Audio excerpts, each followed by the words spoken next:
Welcome to Earth Analyst, your window into the mysteries of the universe. Tonight, we journey far beyond the borders of our solar system. Out there drifts 3IATLAS, an interstellar traveler from the depths of space. It moves silently, carrying secrets older than the planets themselves.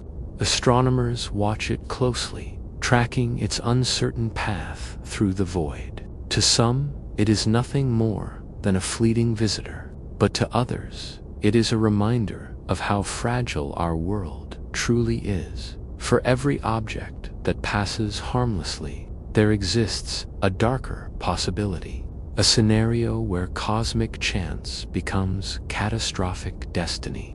What if 3I Atlas were not so harmless? What if its journey ended with Earth caught in its path? The consequences would stretch far beyond imagination. From devastating impacts to atmospheric collapse, the dangers are endless. This is not a prophecy, but an exploration of possibility. Science and speculation come together to paint the worst-case scenario, and through it, we understand both the risks and the resilience of our planet. As you listen, let your thoughts drift like the comet itself. Glide through the stars, through silence, and into the unknown. Prepare to explore what happens when the universe turns its gaze toward us. This is the story of 3IATLAS, our worst-case scenario. 3I Atlas is not like the ordinary comets that grace our skies every few decades. Most comets emerge from the Oort cloud or the Kuiper belt, regions still bound to our sun. But this object is different. Its path, its speed, and its very nature tell us it comes from the great interstellar gulf. It was not born here, nor shaped by our star's influence.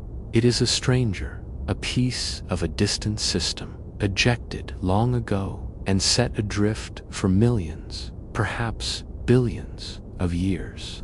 For ages beyond imagination, it has wandered through the void, unlit by any star, untouched by any planet, cold, ancient, silent, until it crossed into the reach of human eyes and telescopes, announcing its presence with a faint, icy shimmer to scientists. It represents a rare opportunity. To study such an object is to peer into another corner of the universe. Its composition may reveal what materials existed before stars were born. Its structure may carry clues about the chemistry of distant galaxies. Perhaps it even hides molecules related to life itself.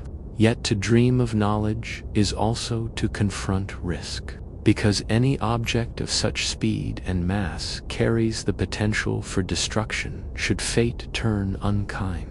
And in the endless balance of probability, there is always a chance, however small, that a passing wanderer might find its way into collision with a fragile world. The mathematics of trajectory are precise, but precision has limits.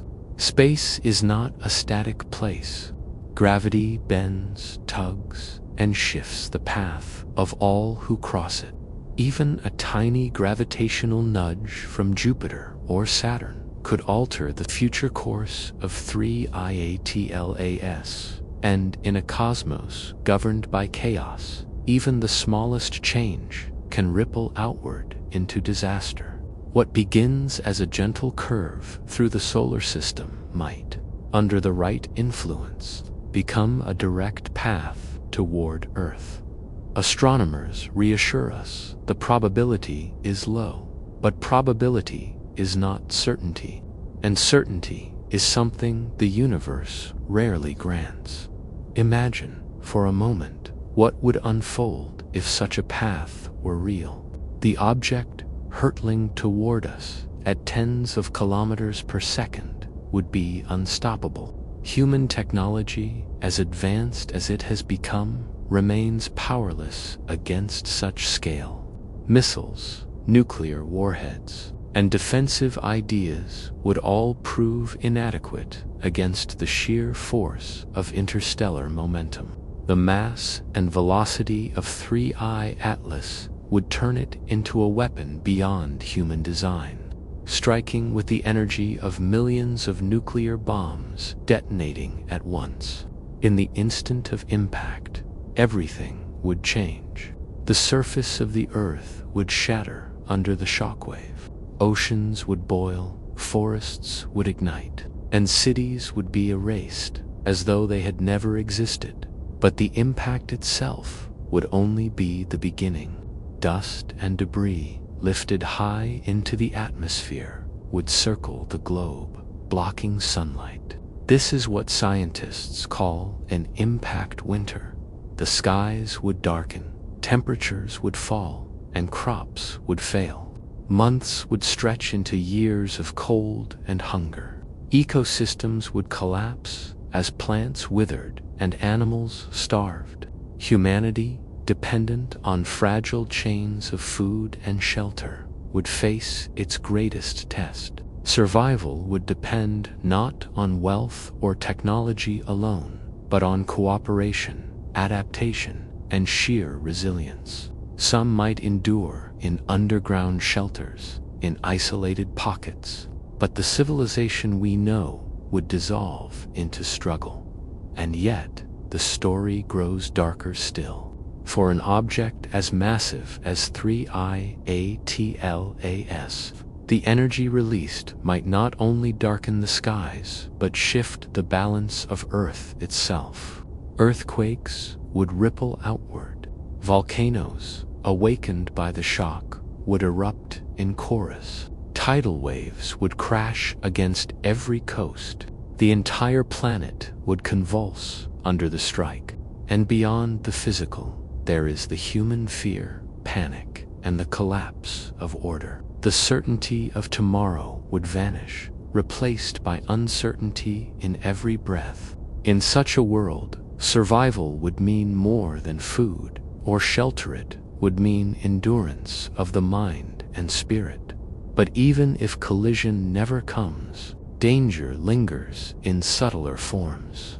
The mere passage of such a body through the solar system could disturb other, smaller objects. Its gravity, though faint, could nudge asteroids from their orbits. Over decades, those nudges could cascade, sending new threats toward Earth. A single visitor could, without ever striking, awaken chaos that unfolds slowly, unseen, until years later the consequences appear. The universe does not rush.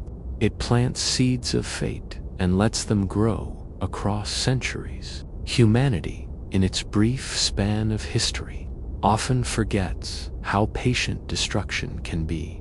For those who gaze at the stars, 3I Atlas is both wonder and warning. It is a reminder that the cosmos is vast and unpredictable, that our world, rich with life and fragile in balance, is not protected by walls but exposed to the endless tide of chance. We exist not because the universe is gentle, but because luck has favored us for. Now, yet luck, as history shows, is never guaranteed. And so, when we watch a faint shimmer drifting across the black sky, we see more than beauty. We see the truth of our place in the cosmos, small, vulnerable, and temporary. And still, there is beauty. For even in its threat, 3I Atlas carries stories untold. It holds within it the chemistry of another world, the memory of another star. Its frozen ices may reveal how life begins in places beyond Earth. Its silent journey may tell us of events that occurred before our planet ever existed. To study it is to touch the infinite, even as we fear what it might bring. This duality, fear and fascination, is what defines humanity's relationship with the cosmos. We tremble at its power, yet we reach for its secrets. We dread its darkness, yet we dream of its stars. So tonight, as you drift into sleep, imagine yourself traveling alongside it, a frozen traveler gliding silently through the void. Stars pass by like distant fires, galaxies swirl in the distance, and space itself stretches endlessly. For millions of years, you move forward, alone in the dark, until one day a small blue planet appears. You draw near, its oceans glittering, its continents alive. You feel the gravity pull, the inevitability of chance. And in that moment, you understand what it means to be both wanderer and witness. This is the journey of 3IA TLAS. This is the story of what could be. The silence of interstellar space is endless, and 3I Atlas has drifted through that silence for millions of years. Imagine a journey with no beginning in memory and no end in sight. A frozen traveler cast out from its home system, exiled by the gravity of another star. Long before Earth's first forests, long before the rise of human civilization, it was already moving, unseen, untouched, carrying fragments of cosmic history within it. Its surface is scarred by collisions with dust and debris from ages past. Its core holds ices locked since before planets were born. To look at it is to look at the raw material of creation itself.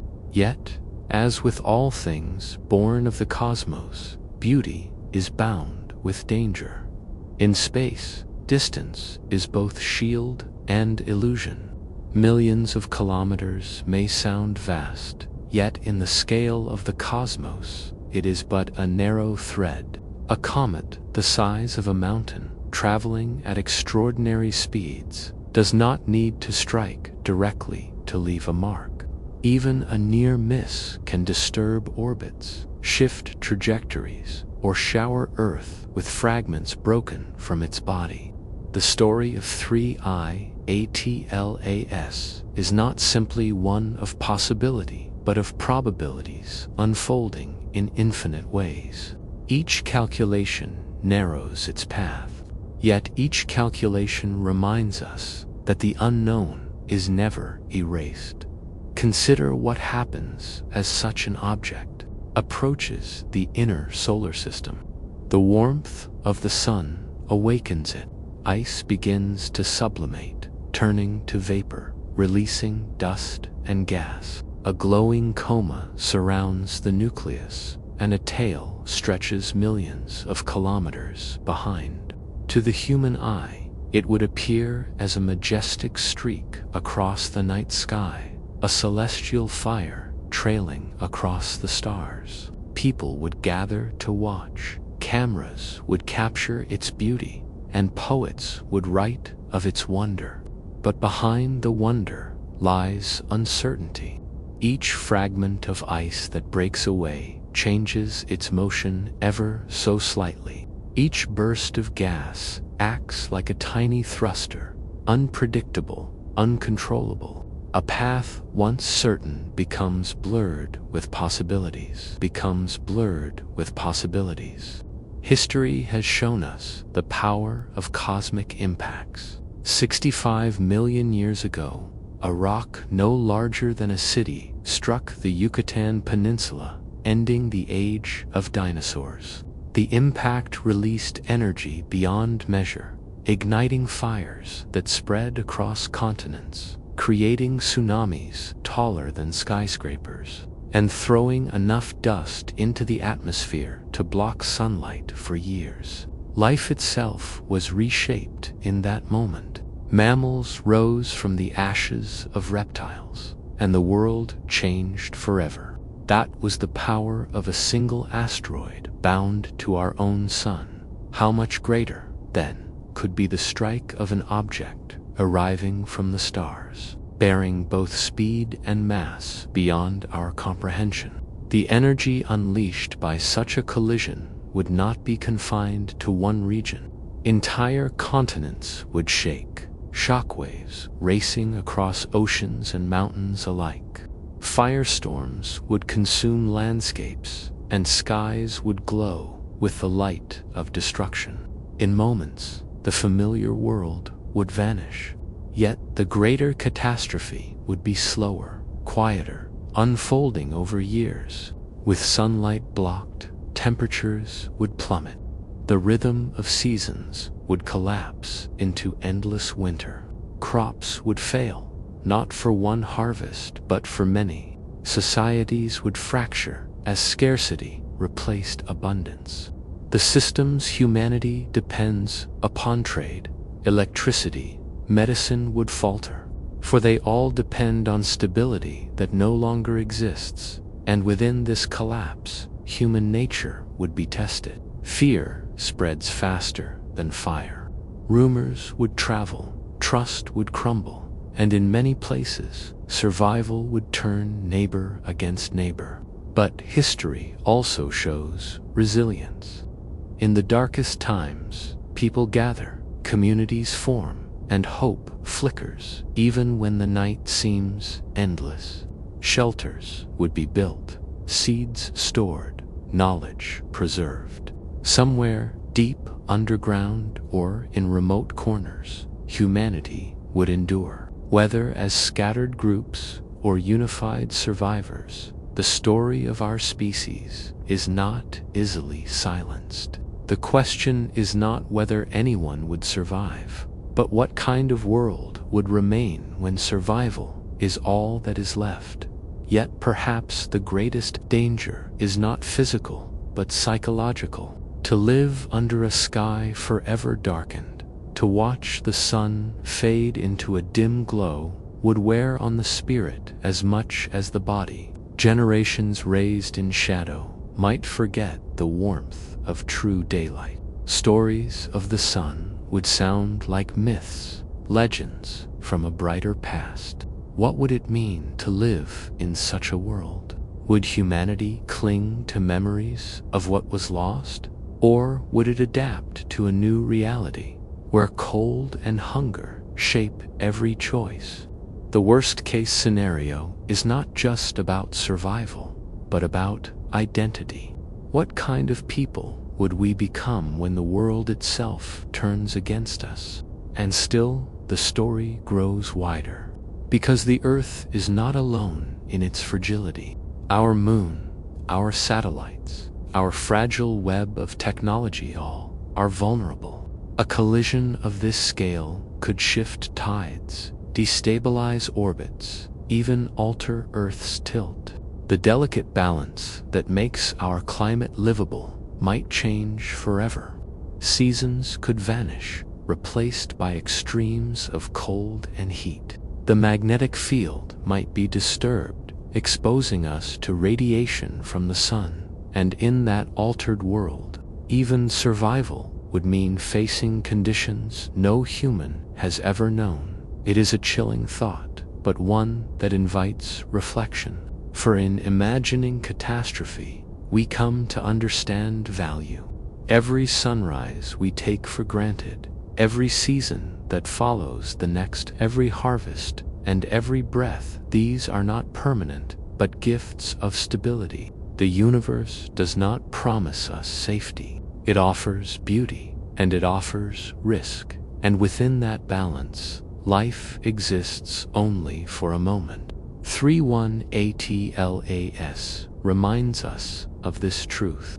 Whether it passes quietly or not, its presence is a reminder that nothing lasts forever. And in that reminder, there is a kind of clarity. So as you drift into sleep, picture the comet in your mind, a glowing traveler, its icy heart steaming in the warmth of the sun. Its tail stretches across the sky, a ribbon of light against the darkness. Below, on Earth, millions look upwards, some with wonder, some with fear. The comet drifts on, indifferent to their thoughts, following the path the universe has carved for it. And you, in this quiet moment, understand what it means to be small, yet aware. What it means to be vulnerable, yet alive. What it means to gaze at the stars and know that they gaze back with silence. This is the gift and the warning of 3I Atlas. In the stillness of the cosmos. The story of 3I Atlas is both simple and infinite. It is, at its heart, a fragment of matter drifting in endless space. Yet within that fragment lies the potential to alter worlds. This is the paradox of the universe. The smallest object can hold the greatest power. Humanity has lived for millennia beneath a sky filled with stars. But only in recent centuries have we begun to understand that the sky itself is not fixed. It is alive with movement. Comets, asteroids, and interstellar visitors drift endlessly, unseen until they approach, unpredictable until they are too close to ignore. 3.1 Atlas is a reminder that the universe is not quiet, but full of wanderers like itself, travelers whose paths intersect ours without warning. As it drifts closer to the sun, 3I Atlas awakens. Heat seeps into its frozen heart, vapor hisses into the void, and its once dark form begins to shine. A tail unfurls like a banner across the stars, marking its path for all to see. To us on Earth, it might appear as a faint smear of light at first, then as a blazing streak. Some would see beauty, others would see an omen. History is filled with stories of comets seen as signs of doom. Ancient kings trembled at their arrival. Peasants prayed as fiery tails lit the skies. Even now, in our scientific age, the sight of such a visitor inspires awe mixed with unease. For knowledge does not erase instinct. Deep within us, we know the heavens hold both wonder and danger. The physics of impact are merciless. Picture a mountain of ice and rock moving faster than any bullet, carrying energy beyond calculation. As it strikes Earth, the energy converts instantly into heat, shock, and destruction. Land near the impact point would vaporize in moments. Oceans would surge with waves that cross entire basins. Air itself would ignite as shock waves tore across the sky. Cities, forests, mountains, none would endure the first instant of release. Yet the truest devastation would not come from the flash of impact, but from what follows. Dust clouds rise, circling the planet, turning days into nights. The Earth's surface grows cold as sunlight is lost. Plants weaken, animals starve, and the web of life collapses strand by strand. Scientists model these scenarios with computers, simulating the chain reactions that would follow such a strike. In every model, one truth emerges. Civilization, as we know it, would not survive unchanged. Governments would fall, economies would vanish, and technology would falter as systems crumbled under strain. The global network of communication, satellites, and power grids built over centuries of progress would unravel in weeks. For those who remain, survival would mean returning to older ways of life, to fire for warmth and to soil for food. And even then, survival would be uncertain. But humanity is not only fragile, it is also resilient. Imagine underground bunkers where seeds are stored, libraries preserved, and knowledge guarded. Imagine communities that learn to farm under artificial light, to recycle every drop of water, to endure long winters without the sun. Such images sound like science fiction, yet they are also reflections of human adaptability. Throughout history, we have survived plagues, famines, and wars. Though smaller in scale, each was a rehearsal for greater trials. And though 3I Atlas might bring a trial unlike any before, it is possible that fragments of humanity would endure. Not many, not comfortably, but enough to carry forward the memory of what once was. Yet beyond survival lies the question of meaning. To witness a world transformed by cosmic violence is to confront the truth of our place in the universe. For all our progress, all our machines and monuments, we remain vulnerable to forces we cannot control. This vulnerability humbles us. It strips away illusions of permanence and shows us life as it truly is: fragile, fleeting, and precious. Some may despair in such knowledge. Others may find strength, for in knowing the truth, we can cherish more deeply what we have. Every sunrise, every breath, every connection with another life becomes infinitely valuable when seen against the backdrop of possible loss. In imagining the worst, we are reminded of the best. For though the universe can destroy, it also creates. The same forces that fling comets across the stars also birth new worlds. The same collisions that end one chapter of life begin another. Without the impact that ended the reign of dinosaurs, humanity would not exist. Without the restless churn of galaxies, no stars would shine, no planets would orbit, no oceans would shimmer with life. Catastrophe and creation are not opposites in the universe, but partners. Each makes the other possible. In the story of 3I Atlas, we see not only the shadow of destruction, but the spark of renewal. And so, the worst-case scenario is not merely about the end. It is about what follows. If Earth were to be struck, if life as we know it were erased, something new would eventually rise. Perhaps not humanity, perhaps not even anything we would recognize, but life in some form would return. The Earth has survived impacts before. It has survived extinctions, ice ages, and upheavals. Each time, it has healed in ways unimaginable. Forests regrow, oceans refill, skies clear. The planet is patient beyond our lifetimes. If 3I Atlas were to bring an end, it would also, one day, bring a beginning. Still, to dwell on beginnings does not erase the fear of endings. As you listen, imagine yourself standing beneath a sky streaked by a comet's light. Its tail stretches across the stars, glowing brighter each night. Crowds gather, pointing, whispering, wondering what fate it carries. News spreads, theories multiply, debates rage. Some laugh at fear, calling it superstition. Others prepare, stockpiling supplies, digging shelters.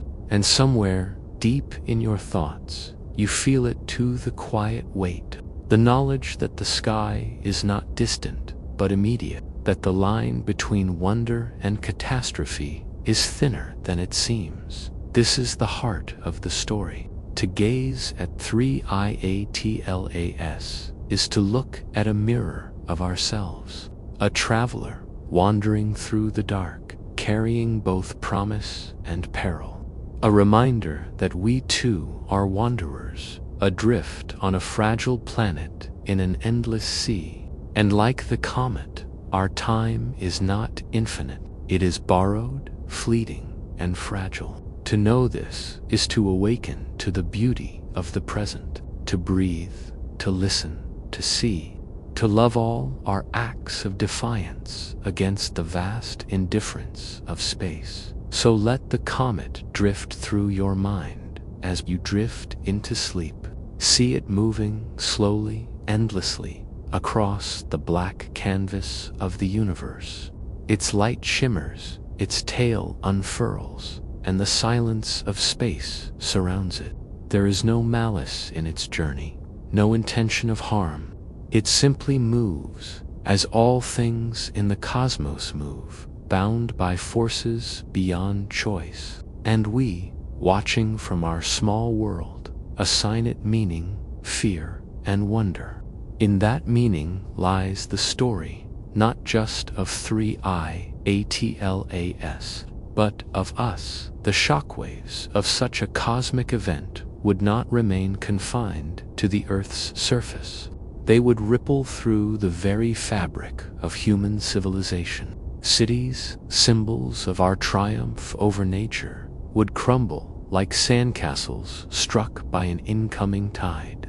Bridges would fall, towers would burn, and monuments of stone and steel would stand helpless against the force of nature magnified by the hand of the universe. The idea of progress, which humanity clings to with such pride, would be stripped away in hours, leaving behind only survival instincts buried deep within us. What remains of nations and borders would no longer matter. The world would be unified not by peace, but by shared suffering under the same darkened sky. In the aftermath of the first shock, fires would rage across continents. The forests, once lush with green, would ignite into walls of flame, and the smoke would climb skyward to join the growing blanket of dust. Oceans would churn violently, tides rising high and smashing into coastal lands. Entire islands could vanish overnight, erased not by human wars or politics, but by the unyielding violence of planetary upheaval. The seas that once nourished life would turn hostile, filled with boiling gases and poisoned currents. Unable to sustain the fragile balance they had maintained for billions of years, the Earth itself would seem to turn against its children, punishing them without intent, simply as consequence. Human survivors would face a reality unlike any written in history books. In the cold shadow of an impact winter, agriculture would fail almost immediately. Wheat fields would wither, rice paddies would freeze, and fruit orchards would rot long before ripening. Hunger would spread faster than any fire, carving through populations with relentless cruelty. The world's vast cities, once glowing with light, would descend into darkness, not from lack of electricity, but from the absence of hope. In this nightmare, even the simplest act of finding water or warmth would become a struggle against overwhelming odds. Human ingenuity, tested to its core, would be the last fragile barrier against extinction. Yet there is more to fear than starvation and cold. In such moments of collapse, humanity's greatest enemy often becomes itself. History has shown us that in times of scarcity, cooperation falters and conflict rises. Nations would turn inward, hoarding what resources remain. Communities would fracture, and trust would dissolve. Violence could erupt over a loaf of bread, a barrel of clean water, or a shelter that still stands. The idea of civilization, carefully built over thousands of years, would crumble in weeks, replaced by desperation. The laws of society would be replaced by the raw laws of survival, reminding us how thin the veil of order truly is. But even in the deepest despair, sparks of resilience would flicker.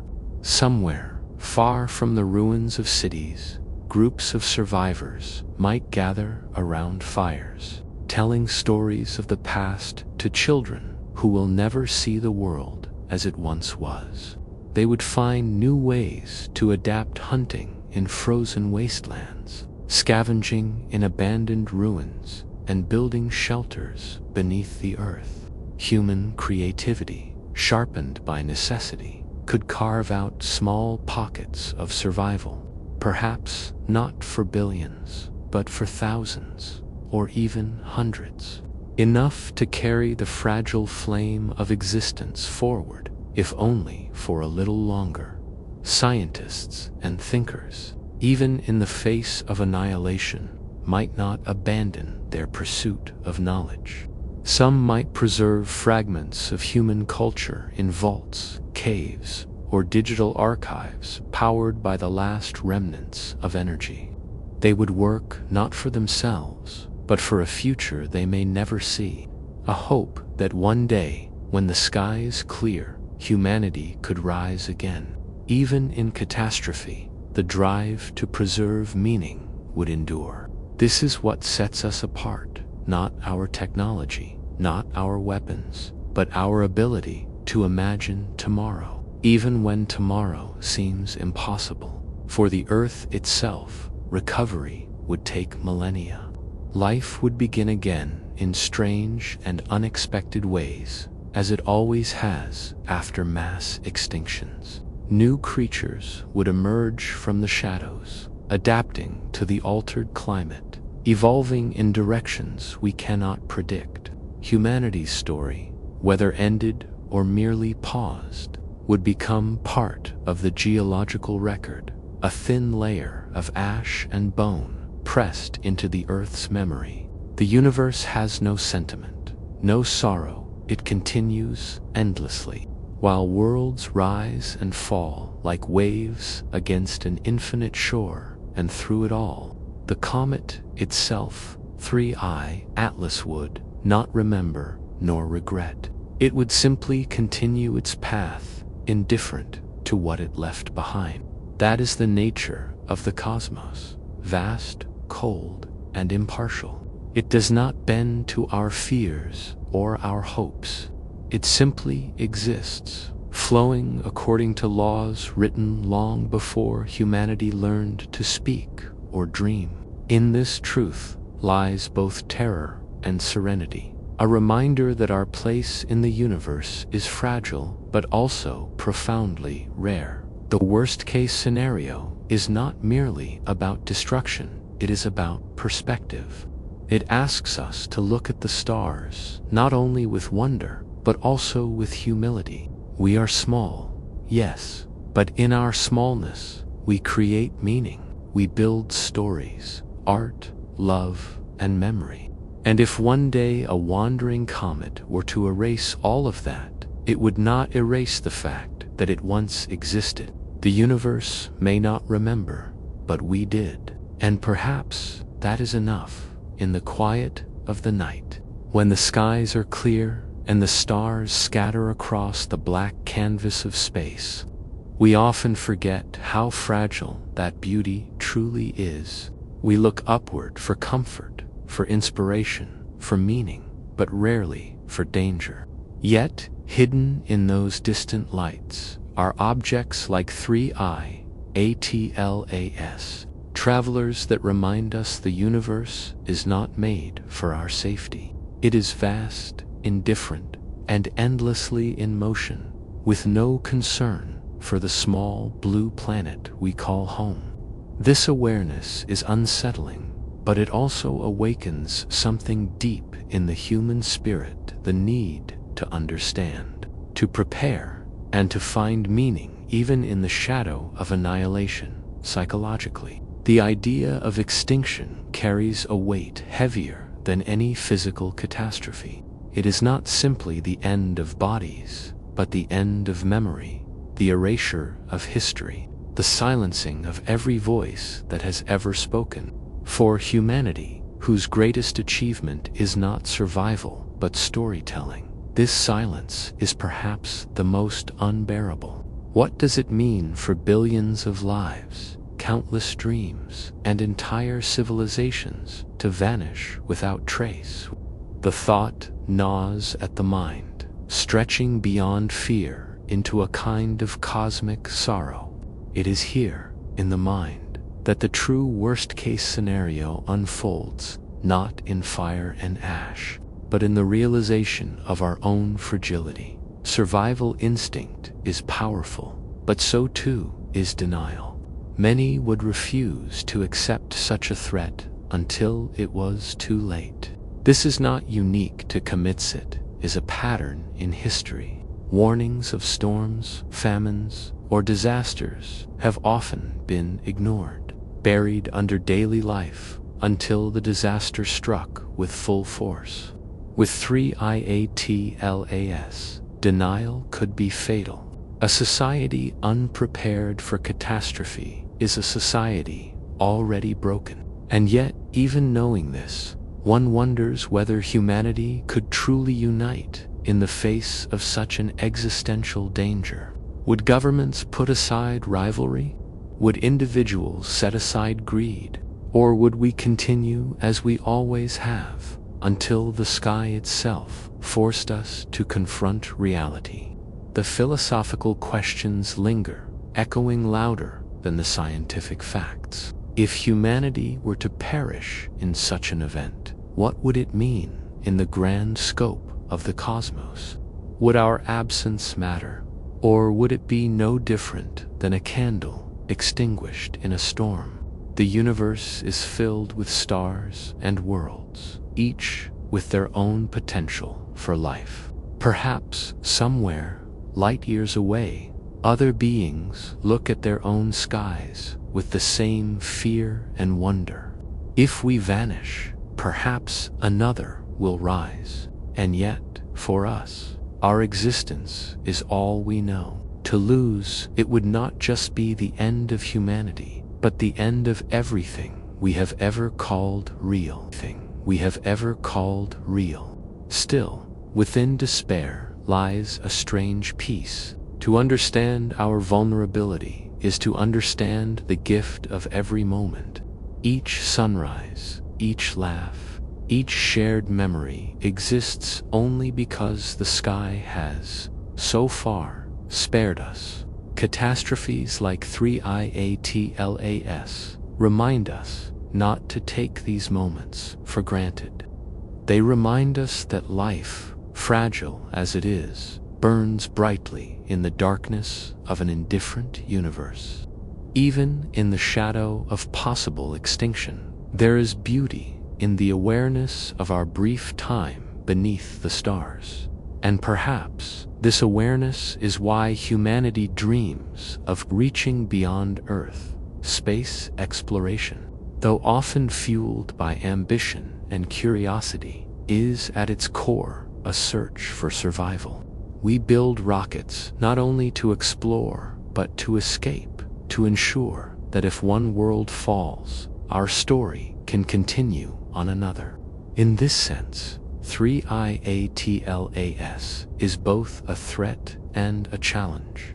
It tells us that if we wish to endure, we must spread beyond the cradle of Earth. We must become not just a planetary species, but a cosmic one. The mind wrestles with these ideas, caught between fear and wonder. On one hand, the possibility of extinction is terrifying. On the other, the very fact that we can contemplate it, that we can imagine and prepare, is proof of our uniqueness. No comet, no star, no galaxy wonders about its own end. Only humanity does. And in that ability to imagine lies our strength, even against forces far larger than ourselves. The worst-case scenario is not inevitable. It is a possibility, a reminder, a story written in the language of stars and comets. But stories are not destinies. By telling them, we shape how we respond. By imagining the end, we strengthen our desire to endure. And perhaps, in the end, that is what truly matters, that even in the face of cosmic indifference, we choose to fight for meaning, to fight for survival, to fight for the chance to keep telling the story of humanity beneath the stars. The danger of 3I ATLAS lies not only in the chance of a direct impact, even without colliding with Earth. Its passage through the solar system could act like a hand stirring a pool, disturbing everything around it. Gravity, though invisible, is the most powerful force shaping cosmic destinies. The faint tug of a comet passing by can shift the path of asteroids, nudging them ever so slightly. At first, these changes seem insignificant, fraction of a degree, a small alteration in speed. Yet, in the vast time scales of space, such small deviations can grow into catastrophic encounters. One wandering visitor could send a cascade of danger rippling across centuries. Imagine the asteroid belt between Mars and Jupiter, a region filled with millions of rocky bodies left over from the birth of the solar system. For billions of years, they have followed mostly stable paths, kept in balance by the gravity of larger planets. But the arrival of a fast-moving interstellar comet, a single gravitational push could dislodge asteroids from their orbits, sending them on new trajectories. Some would drift harmlessly into the void, but others could be redirected inward, toward the inner planet's steward, Earth. What begins as a distant event could end years later as a deadly rain of fire from the skies. Scientists know this phenomenon well. It is called a gravitational perturbation, and history suggests it has happened before. Many believe that past extinctions on Earth may have been triggered not by direct comet strikes, but by indirect disturbances that unleashed storms of asteroids over long periods of time. The dinosaurs, wiped out by a massive impact 66 million years ago, may have been victims of such a chain reaction. The thought that 3I Atlas could one day repeat this pattern is a reminder that danger does not always strike immediately. It lingers, waiting, hidden in the mathematics of orbits and the silence of time. This scenario is perhaps more terrifying than a single collision. An impact, though devastating, is at least a singular event. The Earth would suffer, humanity might fall, but the catastrophe would have a beginning and an end. A gravitational disturbance, however, could unleash centuries of recurring disasters. Instead of one comet, Earth might face waves of asteroid strikes over generations. Civilizations could rebuild, only to be struck down again. Humanity would live under constant threat, the sky itself no longer a source of wonder but of dread. The stars would remain beautiful, but every streak of light might bring fear of what follows. The solar system is not empty. Beyond the asteroid belt lies the Kuiper Belt, a vast expanse of icy bodies at the edge of the sun's influence. Further still, far beyond what we can see, lies the Oort cloud, a sphere of icy fragments stretching nearly halfway to the nearest star. These distant regions are thought to be the birthplace of many comets, sent inward by subtle gravitational nudges. The arrival of 3I Atlas could shake these distant realms, sending countless frozen wanderers on long, slow journeys toward the inner planets. Some might take millions of years to arrive, but once set in motion, their paths would be unstoppable. This paints a picture not of sudden catastrophe, but of slow, creeping doom. A future where humanity lives always under a shadow, where astronomers scan the skies not for discovery but for survival. each generation would inherit the consequences of a disturbance they did not cause, forced to prepare for impacts that may strike at any time. Progress, culture, and peace would exist only under the constant reminder that the universe is not stable, that safety is never guaranteed. It would be a psychological weight heavier than any war or disaster in history, a permanent tension between hope and fear. Yet within this scenario also lies a strange resilience. Knowing the risks, humanity might invest more deeply in its defense. We may build systems capable of deflecting asteroids, powerful enough to turn potential extinction into manageable danger. The very presence of 3I Atlas could push us toward technological leaps, forcing us to innovate or perish. In this sense, the comet becomes not only a threat, but a catalyst for evolution, driving us to reach beyond Earth to build colonies on Mars, or to spread across the solar system so that no single strike could end us. The worst-case scenario could inspire humanity's greatest achievements.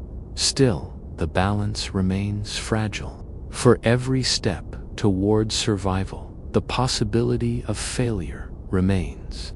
The cosmos does not bend to our will.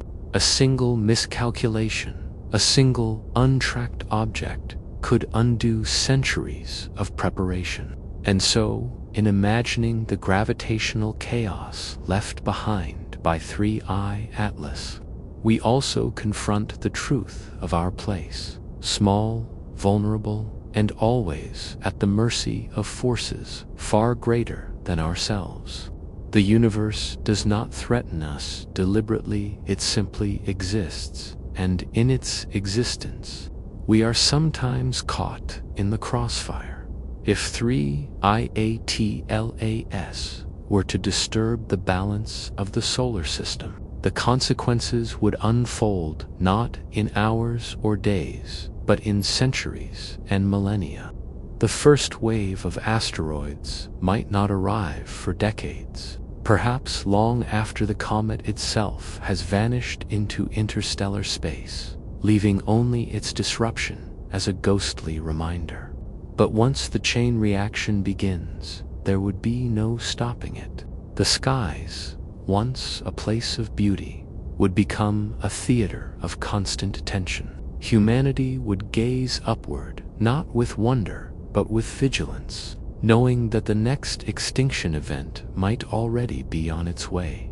Picture the asteroid belt transformed into a restless sea. Objects that had orbited quietly for billions of years would be jolted from their paths, sent tumbling inward. Some would shatter into smaller fragments through collisions, multiplying the threat. What was once a relatively stable region would become chaotic, producing an unpredictable storm of celestial bullets aimed at the inner planets. Earth would not be the only target. The entire inner solar system might experience a bombardment resembling the late heavy bombardment that shaped planetary surfaces billions of years ago. The Oort cloud, vast and mysterious, would respond on a much longer scale. This distant sphere of icy bodies, stretching almost halfway to the nearest star, contains perhaps trillions of comets. A single gravitational nudge could send waves of them inward. They would move slowly, taking hundreds of thousands of years to reach the sun's warmth. But once their journeys began, the fates of worlds would be sealed. Earth, already vulnerable to asteroids, would also face icy interlopers from the deep. Unlike rocky asteroids, these comets would carry volatile gases that ignite into blazing tails, each one a potential disaster capable of reshaping the climate. The terror of this scenario lies not in immediacy, but in its inevitability. A disturbed solar system does not heal quickly. Once chaos begins, it can take millions of years to settle again. For humanity, whose existence spans only a brief moment in cosmic time, this would mean living permanently in a dangerous sky. Each generation would inherit the mistakes of the past.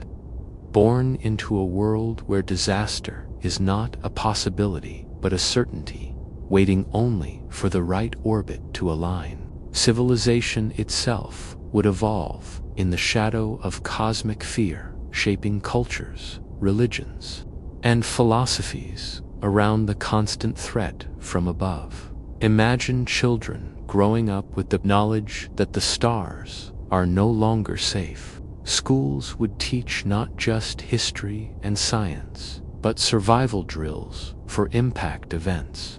Governments would dedicate enormous resources to asteroid defense, building fleets of spacecraft designed not for exploration, but for interception. Space agencies would transform into planetary defense armies, tasked with keeping the skies clear. Humanity would adapt, but at a cost. Innovation would be born of necessity, yet joy and curiosity might wither beneath the endless weight of vigilance. A species defined by its creativity would become defined by its fear at the same time. Such danger could spark the greatest migration in human history. Knowing Earth could no longer guarantee safety, we might accelerate colonization of other worlds. Mars, though harsh, could become a refuge. Artificial colonies orbiting distant planets or floating in the asteroid belt might serve as humanity's lifeboats. Instead of relying on a single home, we would scatter like seeds across the solar system, ensuring that no single strike could end us all. In this way, 3I Atlas might paradoxically secure humanity's future, not by sparing us, but by forcing us to grow beyond our cradle. Yet survival in such a future would not be easy. Resources would be stretched thin, cooperation would be strained, and conflicts would arise over who gets to live on safe worlds and who must remain vulnerable on Earth. Inequality, already present in our societies, could deepen to unimaginable levels. The wealthy might escape to fortified colonies, while billions are left beneath the dangerous sky. This moral divide would test the very essence of humanity. Would we rise together against the cosmic threat, or would we fracture, letting selfishness decide who survives and who perishes? The answer could determine whether we thrive or vanish. Beyond the practical and political lies the emotional toll. Living in constant awareness of cosmic danger could reshape the human psyche. Hope might become fragile, dreams difficult to sustain. Entire generations might grow up believing the future is always at risk, their lives overshadowed by threats they cannot see or stop. Yet at the same time, such awareness could deepen our appreciation of life. Every sunrise, every safe day would feel like a gift. Art, music, and philosophy might flourish not despite the fear, but because of it, as humanity clings even tighter to meaning in the face of uncertainty. This is the paradox of 3IATLAS's worst-case scenario. It could destroy us outright, or it could transform us into something stronger, more resilient, and more far-reaching than ever before. Catastrophe and progress, fear and hope, destruction and rebirth, all entangled in the silent trajectory of a comet from the stars. The universe offers no guarantees, only possibilities. And within those possibilities, humanity must find its path, whether to extinction or to survival among the stars. In the face of such a threat, humanity would be forced to reconsider its place in the universe and its approach to survival. Earth has always been our sanctuary, a planet of oceans and forests, a home rich with food, water, and breathable air. Yet, if 3I Atlas were to disturb the balance of the solar system, that sanctuary would no longer be enough. The first step of survival would be learning to defend our skies. Planetary defense would shift from theory to necessity, no longer a luxury project of science agencies, but the very foundation of global security. Governments might pool resources to build fleets of spacecraft armed with technologies designed to deflect or destroy incoming objects. Nuclear devices, once symbols of human conflict, could become tools for planetary protection, detonated not on cities but in space to push asteroids off course. Massive lasers powered by orbiting solar stations might be developed, capable of nudging icy comets with bursts of heat and light. Even more advanced, humanity might attempt gravitational tractor ships that fly alongside dangerous asteroids, slowly pulling them onto safer paths with nothing more than their steady mass. These defenses would demand unity, requiring nations to cooperate in ways history has rarely achieved. But defense alone might not be enough. With the skies constantly disturbed, Earth could never truly be safe. Colonization beyond Earth would no longer be a dream of visionaries, but a strategy of survival. Mars, long seen as humanity's second home, would become the focus of accelerated settlement. Domes and underground habitats would sprout across its rust-red plains, designed to shield humans from radiation and thin air. Although harsh, Mars offers stability: no oceans to boil, no atmosphere to choke with impact dust. It could become a refuge for millions, a backup cradle of civilization when Earth falters. The asteroid belt itself could also serve as a lifeline. Once seen as a wasteland of rock and ice, it might become a resource hub, supplying water, minerals, and metals to sustain colonies.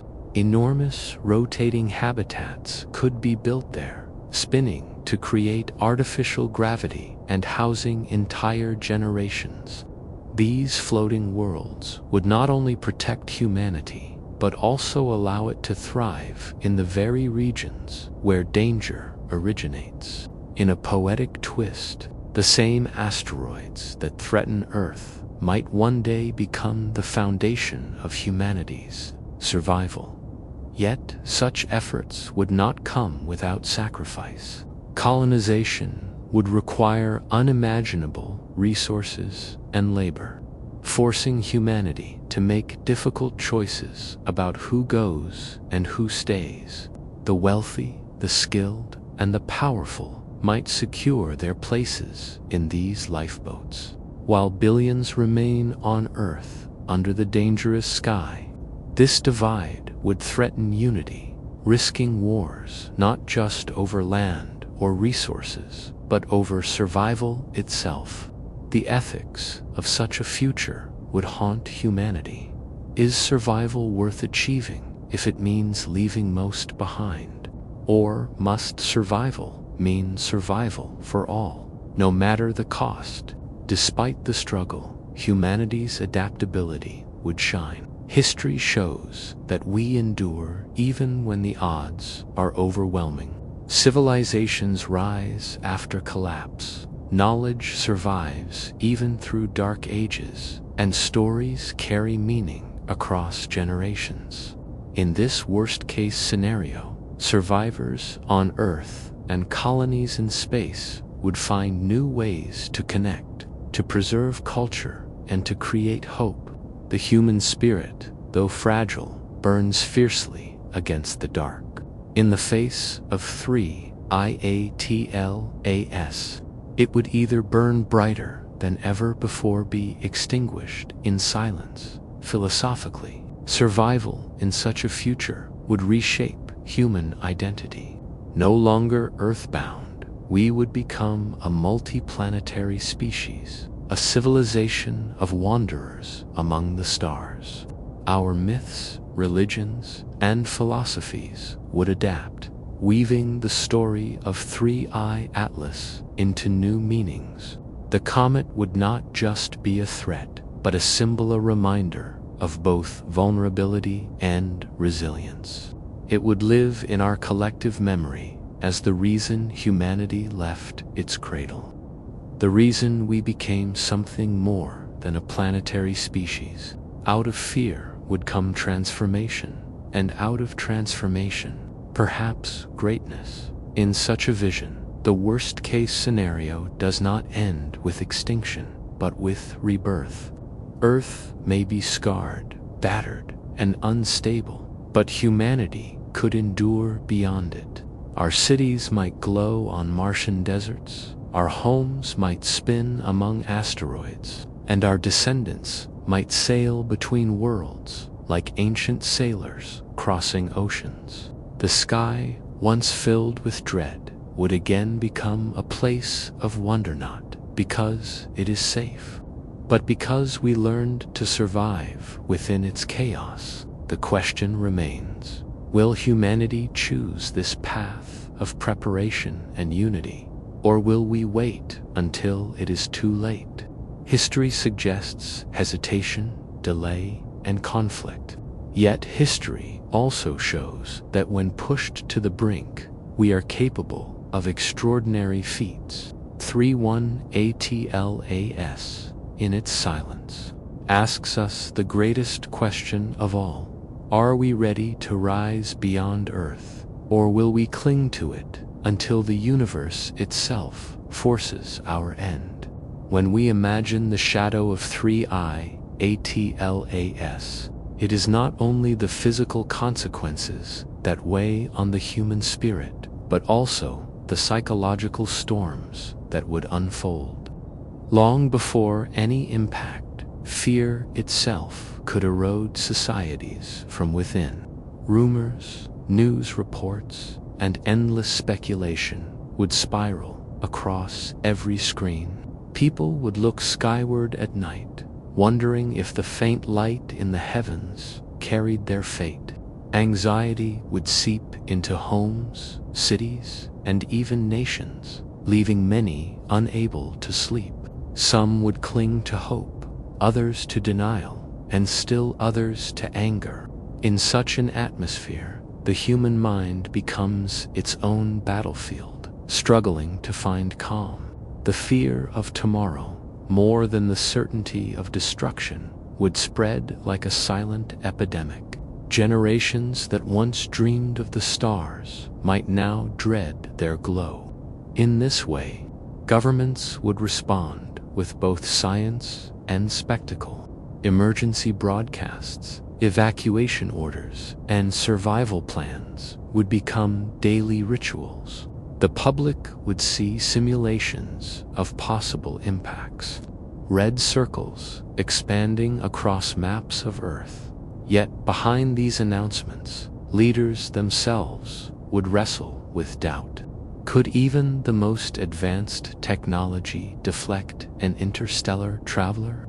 Could nations work together when panic tempts them to turn inward? History offers warnings of cooperation crumbling when fear rises. But history also offers moments when humanity unites against overwhelming odds. The presence of 3I Atlas would test which side of history we would embrace. Religions and philosophies, too, would awaken in the face of the unknown.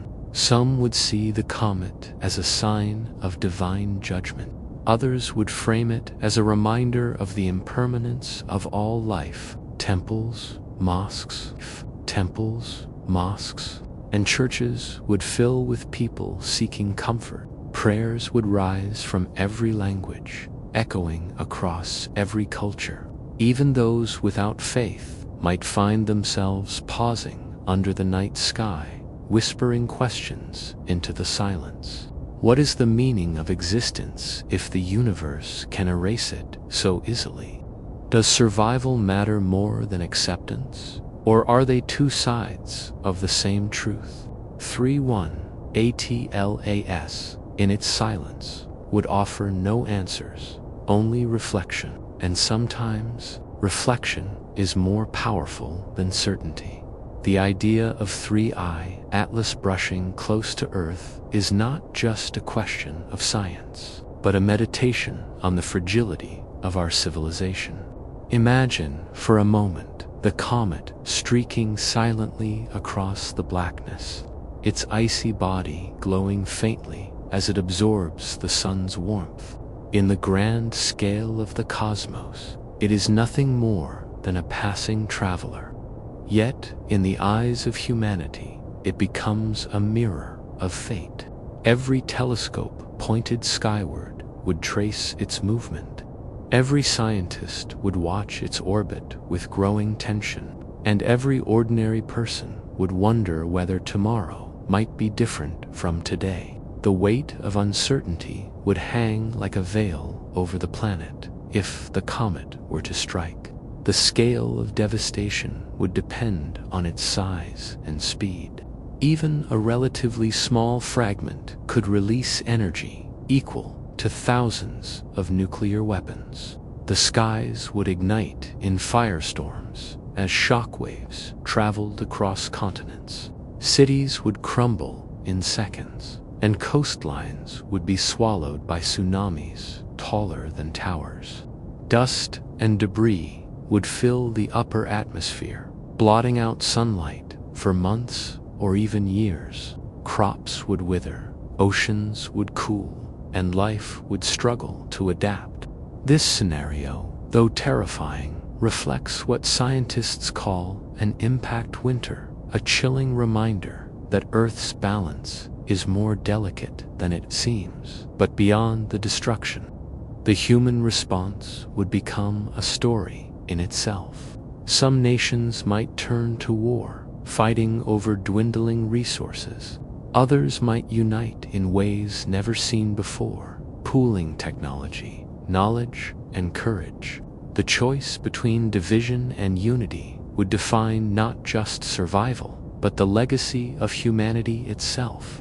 Would we collapse into chaos, or would we rise as one species facing a common threat? In these questions lies the deepest meaning of the 3I Atlas scenario. It is not only about what the comet could do to Earth, but about what Earth would reveal about itself under pressure. Generations in the future might study these days. Whether or not the comet strikes, they might look back and ask whether we prepared wisely, whether we cared for one another, or whether we allowed fear to fracture the bonds that hold us together. And in this way, 3IATLAS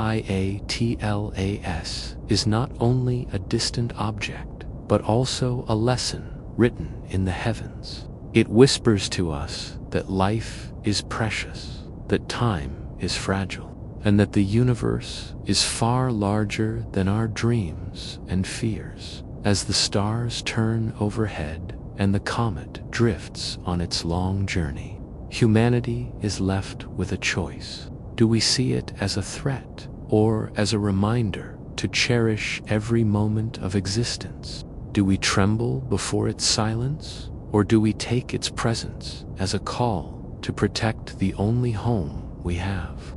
In the stillness of night, as the world turns quietly beneath the stars, the answer may lie not in the skies above us, but in the hearts of those who dare to wonder. Unlike planets and asteroids, whose motions allow us years or centuries of prediction, these interstellar visitors grant only fleeting moments.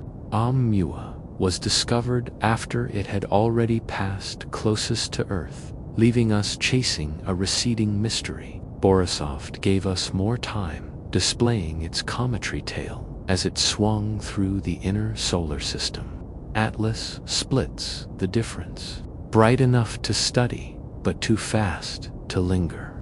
The pace of its passage forces us into accelerated science. Telescopes worldwide racing to collect as much data as possible before the object vanishes forever into the deep.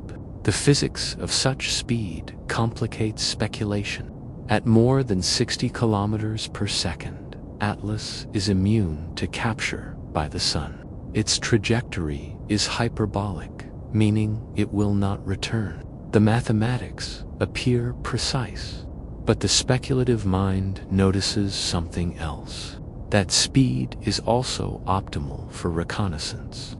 Too fast to be trapped, too swift to be intercepted by our spacecraft. Its trajectory guarantees both escape and safety. A civilization deploying disguised probes would likely choose velocities that maximize data collection while minimizing the risk of detection or interference. From our perspective, the object appears as a harmless, natural comet. From another, it could be the perfect scout, gliding past planets, sampling radiation and emissions, observing without consequence before continuing its endless journey. High velocity also provides durability.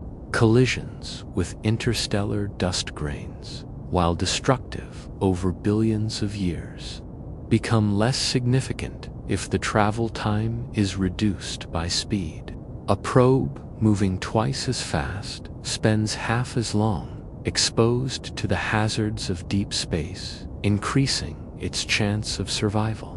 Perhaps Atlas moves quickly, not by accident, but by necessity. Perhaps the civilizations that built it, if any, exist, understood that time itself erodes even the hardest technologies. If the object is engineered, then its unreasonable speed is not a coincidence, but a design choice. But speed raises other possibilities as well. Could Atlas have been accelerated deliberately? Our own species has begun experimenting with the concept of light sails, thin sheets propelled by radiation pressure or directed lasers. In principle, such technology could drive small probes to interstellar speeds exceeding those of natural ejections. If even a young technological civilization like ours can envision this, then older civilizations might have mastered it long ago. The question becomes uncomfortable. Are we watching the flyby of an object accelerated across the galaxy by intelligence, camouflaged in cometary dress? If so, its speed is not evidence of chaos, but of precision. Astronomers, cautious by nature, resist these ideas. If it were to deploy smaller objects, we could not stop it. If it were simply to continue on its way, we would remain as spectators, powerless to affect its passage. Its speed is not just a number, it is a barrier separating us from agency. We watch because watching is all we can do. This recognition shapes the worst-case scenarios. The most frightening aspect of ATLA may not be what it is, but how quickly it moves. The pace of its journey robs us of time to prepare, to analyze, to respond.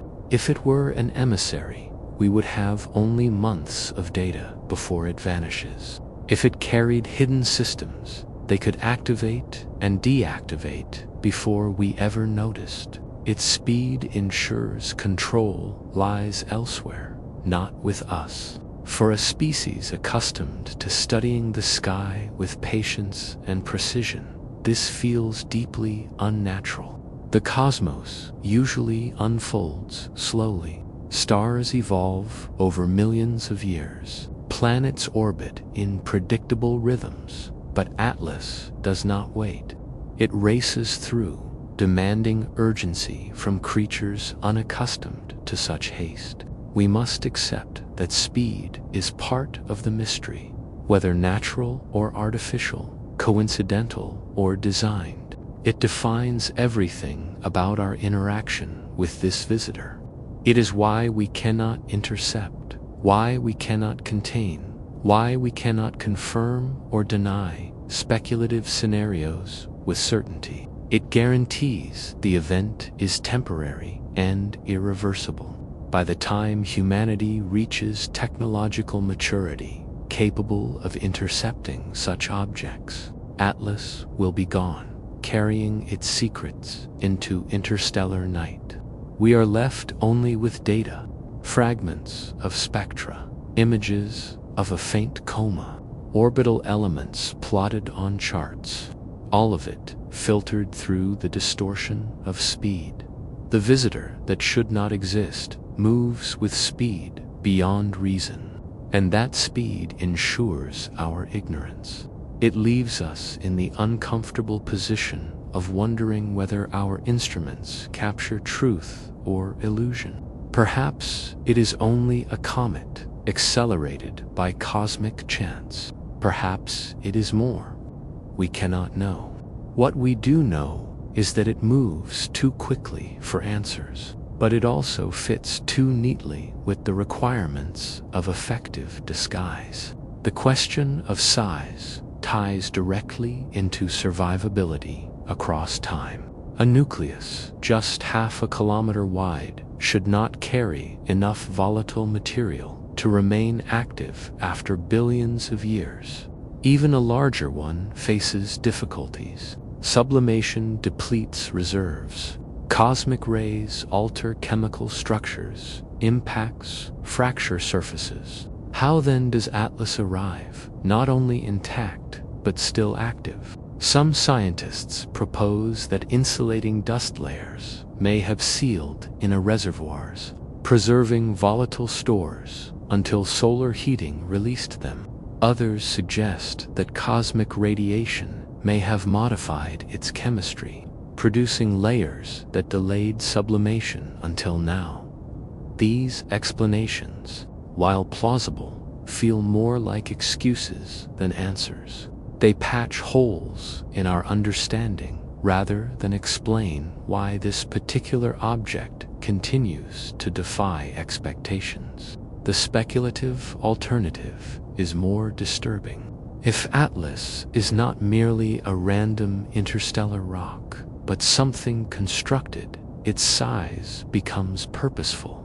Large enough to endure, small enough to remain inconspicuous, capable of carrying both disguise and payload. In such a scenario, the coma is not a natural outgassing cloud, but a managed exhaust designed to mimic cometry signatures while concealing systems within.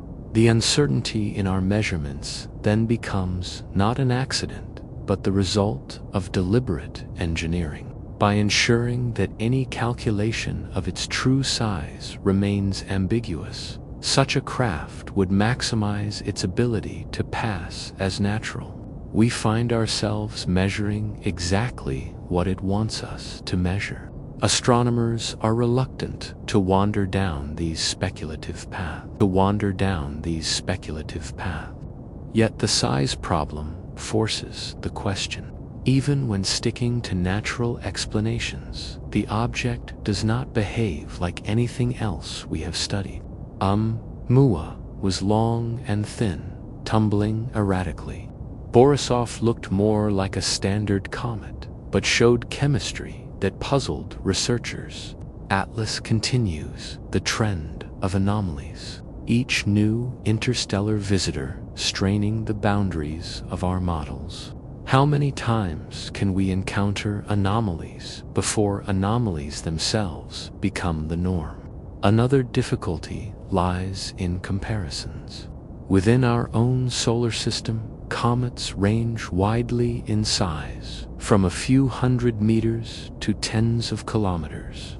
Their activity varies accordingly, with larger ones sustaining tails across months, while smaller ones sometimes disintegrate in a single close pass.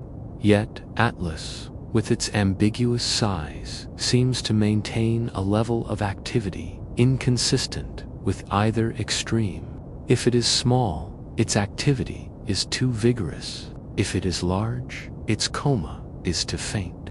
It inhabits a statistical no man's land where neither small comet nor large comet explanations feel adequate. The numbers resist coherence, leaving open the uncomfortable possibility that our categories themselves are inadequate. For planetary defense researchers, size estimation is more than an academic exercise.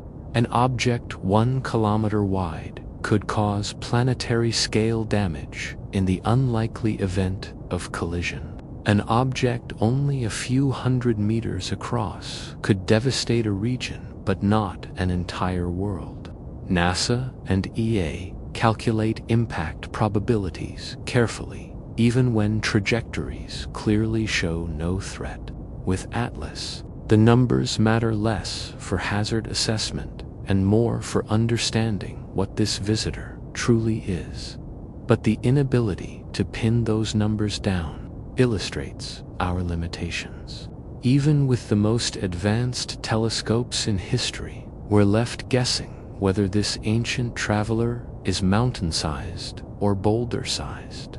The very ambiguity becomes part of the mystery. The role of size in worst-case scenarios cannot be overstated. If Atlas is small yet remains intact after billions of years, then our understanding of survival in interstellar space must be rewritten. That alone would challenge astrophysics at a fundamental level. If it is large, then its very presence near our solar system becomes improbable to the point of discomfort. And if the uncertainty is itself evidence of concealment, then we may be facing not just a scientific puzzle, but an existential one. Which outcome is worse? Realizing we know far less about cosmic survival than we thought, or realizing that survival was never natural in the first place? When scientists publish their estimates, they do so cautiously, attaching ranges and uncertainties, leaving space for revision. But the public craves certainty, and the media amplifies whichever number sounds most dramatic. The truth is less satisfying. We simply do not know how big S is. That ignorance forces us to confront not only gaps in our measurement techniques, but the possibility that some mysteries are designed to remain unsolved. The worst-case scenario is not impact, not collision, but ambiguity itself, a permanent uncertainty about whether we have glimpsed a relic of cosmic history or the product of intelligence so advanced that it hides its scale behind the glow of its coma. The size problem, then, is not a technical footnote, but a central theme in understanding this visitor. Its resilience would be the first and most convincing feature of its design, even without invoking engineering. The implications of survival are profound. If comets like Atlas routinely cross the galaxy, then planetary systems everywhere are interconnected by material exchange. That exchange means chemistry from ancient stars reaches young systems like ours. It means that the building blocks of planets and life may not be confined to their birthplaces. Panspermia theories thrive in such contexts, suggesting that life itself may ride aboard such survivors, enduring across millions of years until deposited in welcoming environments, whether natural or artificial. Survival across the violent galaxy carries consequences for our understanding of origins. The violence of the galaxy is not limited to dust and radiation. Gravitational encounters, represent another major threat. As interstellar objects wander, they pass near stars, planets, and even black holes. Each encounter can alter trajectory, accelerate speed, or tear an object apart. The fact that Atlas remains whole implies either extraordinary luck or extraordinary resilience. A small, fragile body should not withstand close encounters without fracturing. A robustly constructed one might. Again, the line between improbability and intention blurs. How many close encounters has ATLA survived? How many stellar flybys? How many times has it passed through the outskirts of planetary systems? Each encounter a chance for capture, collision, or destruction. Its continued presence suggests a resilience that exceeds expectations. The worst-case scenario here is not that Atlas threatens Earth directly. Its trajectory remains safely distant. The worst case is that its survival signals a truth we are not ready to confront, that the galaxy is filled with such wanderers carrying not only chemistry, but possibly information, technology, or even life. If they are all natural, then survival is less improbable than we thought, and the galaxy is more connected than we imagined. If they are not natural, then survival is evidence of design, and the galaxy is less empty than we hoped. Either way, our assumptions about isolation and uniqueness begin to crumble. Astronomers sometimes compare interstellar objects to messages in bottles, cast adrift from their home systems. They wander indefinitely, carrying within them chemical records of distant times and places. But Atlas may be more than a bottle. It may be a vault built to withstand the chaos of a violent galaxy, carrying not just random messages, but curated ones. What might such a vault contain? Sensors gathering data, instruments waiting for activation, encoded chemistry designed to reveal itself under certain conditions. If so, then the true worst-case scenario is not collision, but revelation. That when Atlas survives the violence of the galaxy, it does so because it was always meant to reach us. Even if we set aside such speculation, the natural survival of ATL is still unsettling. If objects can endure for billions of years, then the galaxy may be filled with them, crossing every system, carrying foreign chemistry everywhere. That implies a constant mixing of matter across the galaxy, a quiet but relentless exchange that makes every system less isolated. It means that Earth's chemistry, perhaps even life's precursors, may already be scattered across other stars, just as theirs may be scattered here. The Milky Way becomes less a collection of separate worlds and more a single ecosystem linked by survivors like Atlas. Survival, in this sense, is not just improbable, it is transformative. The violence of the galaxy should have erased Atlas long ago. That it remains forces us to question whether our models of destruction are too pessimistic, or whether our assumptions about natural survival are incomplete. Perhaps we underestimate the ability of small bodies to endure. Perhaps our sample size of one solar system misleads us. Or perhaps we are witnessing something entirely different. Either way, ATL, yes, stands as a contradiction. A survivor where none should exist. A traveler older than our world, carrying within it secrets from a galaxy too violent to allow them. The size problem and the speed anomaly were troubling enough, but survival magnifies them. Together they suggest not accident, not randomness, but pattern. and pattern is where worst-case scenarios begin. When astronomers first pointed the James Webb Space Telescope at 3/8, expectations were modest. Perhaps it would show a chemical profile broadly similar to Boris, the second interstellar visitor, or echo the strange outgassing patterns that had puzzled researchers with Oumuamua. Instead, the data came back with something more puzzling.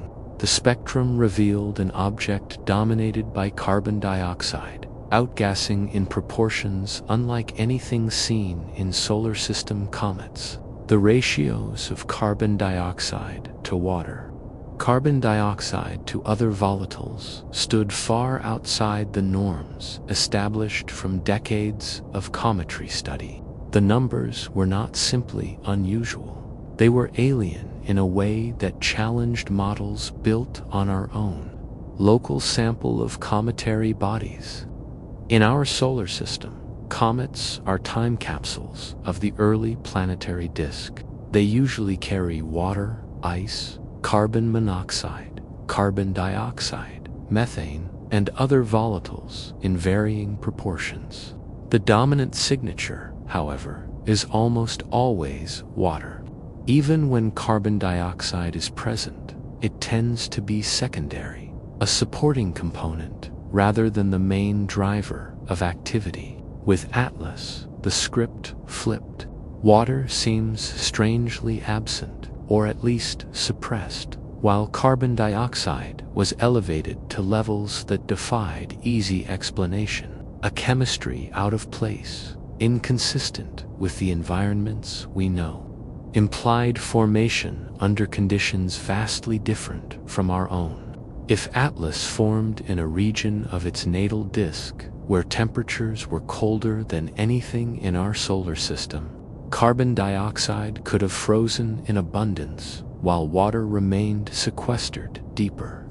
Alternatively, if it formed closer to its star, high heat might have depleted water before the body was ejected. Either scenario strains conventional planetary models. For decades, astronomers assumed interstellar comets would resemble our own because planetary formation follows universal laws of physics. The surprise is that laws do not always yield the same results. Chemistry diverges. Chemistry diverges. Ratios shift, and in those shifts lies the possibility of discovering processes we had never considered. The carbon dioxide dominance was not the only anomaly. Spectral lines suggested additional features that did not fit well into templates. Subtle hints of complex hydrocarbons appeared, though their certainty remains debated. Dust signatures also differed, showing grain distributions unlike typical solar system comets. These deviations matter because they hint at environments our models do not capture. Perhaps Atlas formed in a system rich in carbon chemistry, poor in oxygen-bearing volatiles, and shaped by stellar radiation that never existed around our sun.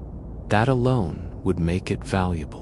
A messenger carrying evidence of planetary conditions foreign to us. But speculation does not stop at natural formation. When chemistry appears out of place, the mind inevitably drifts toward design.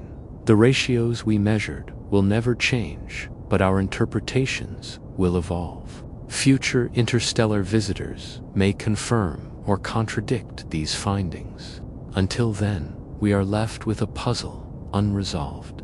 A comet that looks natural but feels alien, whose gases whisper of environments we do not know, or of intentions we cannot confirm. The chemistry is out of place, and in that displacement lies the true mystery. Whether natural relic or disguised emissary, Atlas refuses to fit comfortably into our categories. It resists explanation, and in that resistance, it unsettles. When Oumuamua passed through the solar system in 2017. One of the first responses from astronomers was not optical or chemical, but radio. If the object were artificial, perhaps it would emit signals, transmissions, or coherent bursts in wavelengths associated with communication. Radio telescopes across the world turned their dishes toward it. They listened patiently and carefully for days and weeks, scanning a wide range of frequencies for anything that could not be explained by natural background noise. The human mind is built to find patterns, to tell stories from randomness. Perhaps the timing means nothing, and we are the ones imposing design when none exists. But even if so, the unease remains, because the numbers still do not align, and luck stretched too far begins to look like plan. The truth is that cosmic timing will always be ambiguous. We cannot know whether 3 visitors in 10 years is coincidence or design, because both explanations remain plausible. If we detect 10 more in the next decade, the coincidence grows harder to dismiss. If none arrive, the timing looks stranger still. Atlas may not settle this question. It may only sharpen it. We are left with possibilities, each unsettling in its own way. Coincidence undermines our models, forcing us to admit our ignorance. Design undermines our assumptions, forcing us to confront the possibility of being observed. Both leave us with doubt, and doubt is the one constant in these encounters. Atlas races along its path, its timing perfect or meaningless, depending on how we choose to see it. It arrived now, in this era, in this narrow window, when humanity has the tools to notice. That fact is undeniable.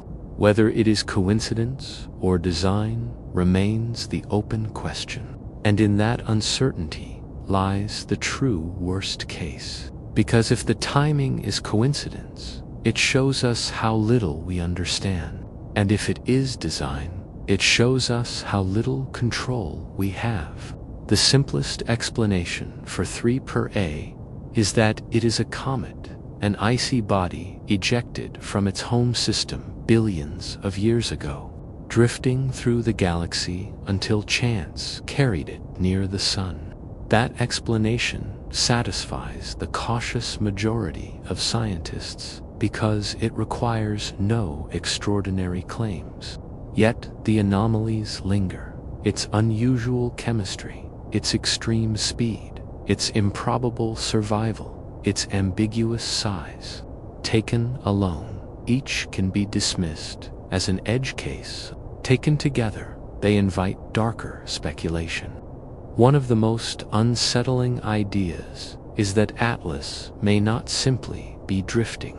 It may not even be active in the way we think. It could be a probe waiting to wake. To imagine such a thing, consider the challenge of interstellar travel. A machine intended to cross billions of kilometers or even billions of years cannot remain active continuously. Power would drain, systems would degrade, signals would be lost. The only strategy that makes sense is dormancy. Sleep until the conditions are right. Hibernate until a star's warmth or a planet's signals trigger awakening.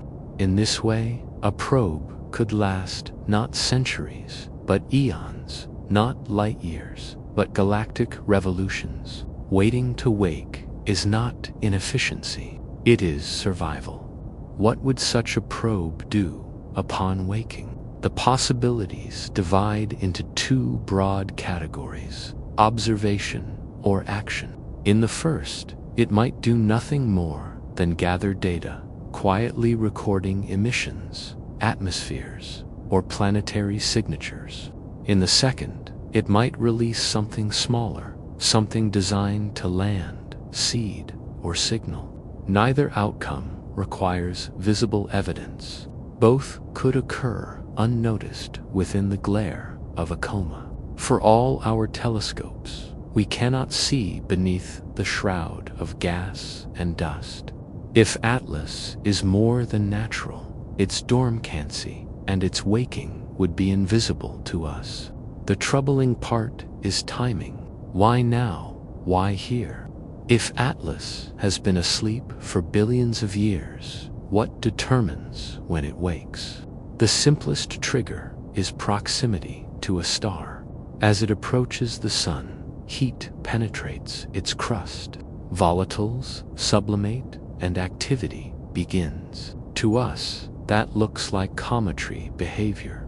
To a disguised probe, the same trigger could also power hidden systems, charging batteries, activating instruments, initiating transmissions. Outgassing could serve as both cover and function, concealing activation behind a mask of natural chemistry. To our instruments, nothing would look unusual. To the probe, everything would be coming online. This possibility transforms the coma itself into a signal. Each plume of gas, each burst of dust could mask something deliberate. Antennae unfurling, sensors activating, processes spinning up after a billion-year sleep. The disguise is perfect because it requires no deception. It simply uses natural processes as camouflage. We assume sublimation, and we are not wrong. But we might not see what rides beneath it. A machine could sleep as ice for eons, then wake as gas carries its activation forward. The very thing we call natural could be the instrument of intent. If this is the case, then humanity has already missed its chance. We cannot see through the coma. We cannot intercept the nucleus. We cannot hear what it might transmit. We are spectators locked out of whatever awakening is occurring. Our only data will be indirect: brightness, spectra, orbital plots. If a probe has awakened, it will finish its tasks and depart before we can confirm. The worst-case scenario is not that Atlas wakes violently, but that it wakes quietly, and we never know. There is also the possibility of delayed activation. A probe might not wake up on approach to the sun, but only after passing perihelion, when its trajectory ensures escape. In this way, it could gather data, compress it, and transmit once it is safely outbound, out of range of interference. The disguise remains intact until the moment it no longer matters. By the time we wonder whether it woke, it is already gone, carrying with it whatever it learned. To us, the silence remains. To whoever launched it, the mission continues. Skeptics argue, of course, that this is nothing more than projection. We imagine dormancy and awakening because they mirror our own designs. Our spacecraft hibernate to conserve power. Our missions rely on triggers and timed activations. We impose our strategies on the unknown. That critique is valid, but it does not erase the possibility. If dormancy is the only logical strategy for endurance, then it is likely universal. It is not a human solution. It is a solution to physics itself. Any long-lived probe must by necessity wait to wake. The unsettling implication is that Atlas may not be unique. If it is a probe, then it is one of many. Each one launched into the galaxy, disguised as comets, dormant until triggered. Each one passing through star systems, unnoticed except when conditions align. If so, then the galaxy could be filled with sleeping machines, silent now, waiting to wake when stars warm them, when signals reach them, when the right species emerges. Atlas is only the one we see. The others pass without notice, invisible in the dark. From this perspective, The arrival of 3 interstellar objects in less than a decade takes on new meaning. Perhaps it is not coincidence. Perhaps we're in a region of the galaxy seated with sleepers, machines drifting silently until they encounter systems of interest. Perhaps Earth lies within a mapped corridor, a route designed to ensure observation of emerging civilizations. What if Atlas is not carrying random molecules, but carefully chosen ones? What if the organics it vents are not remnants of formation, but instructions encoded in chemistry? Such a probe could alter the course of worlds, introducing traits, driving evolution, shaping ecosystems. It would be gardening on a galactic scale, but it would also be manipulation. If Earth itself were seeded this way, then our biology might not be entirely our own.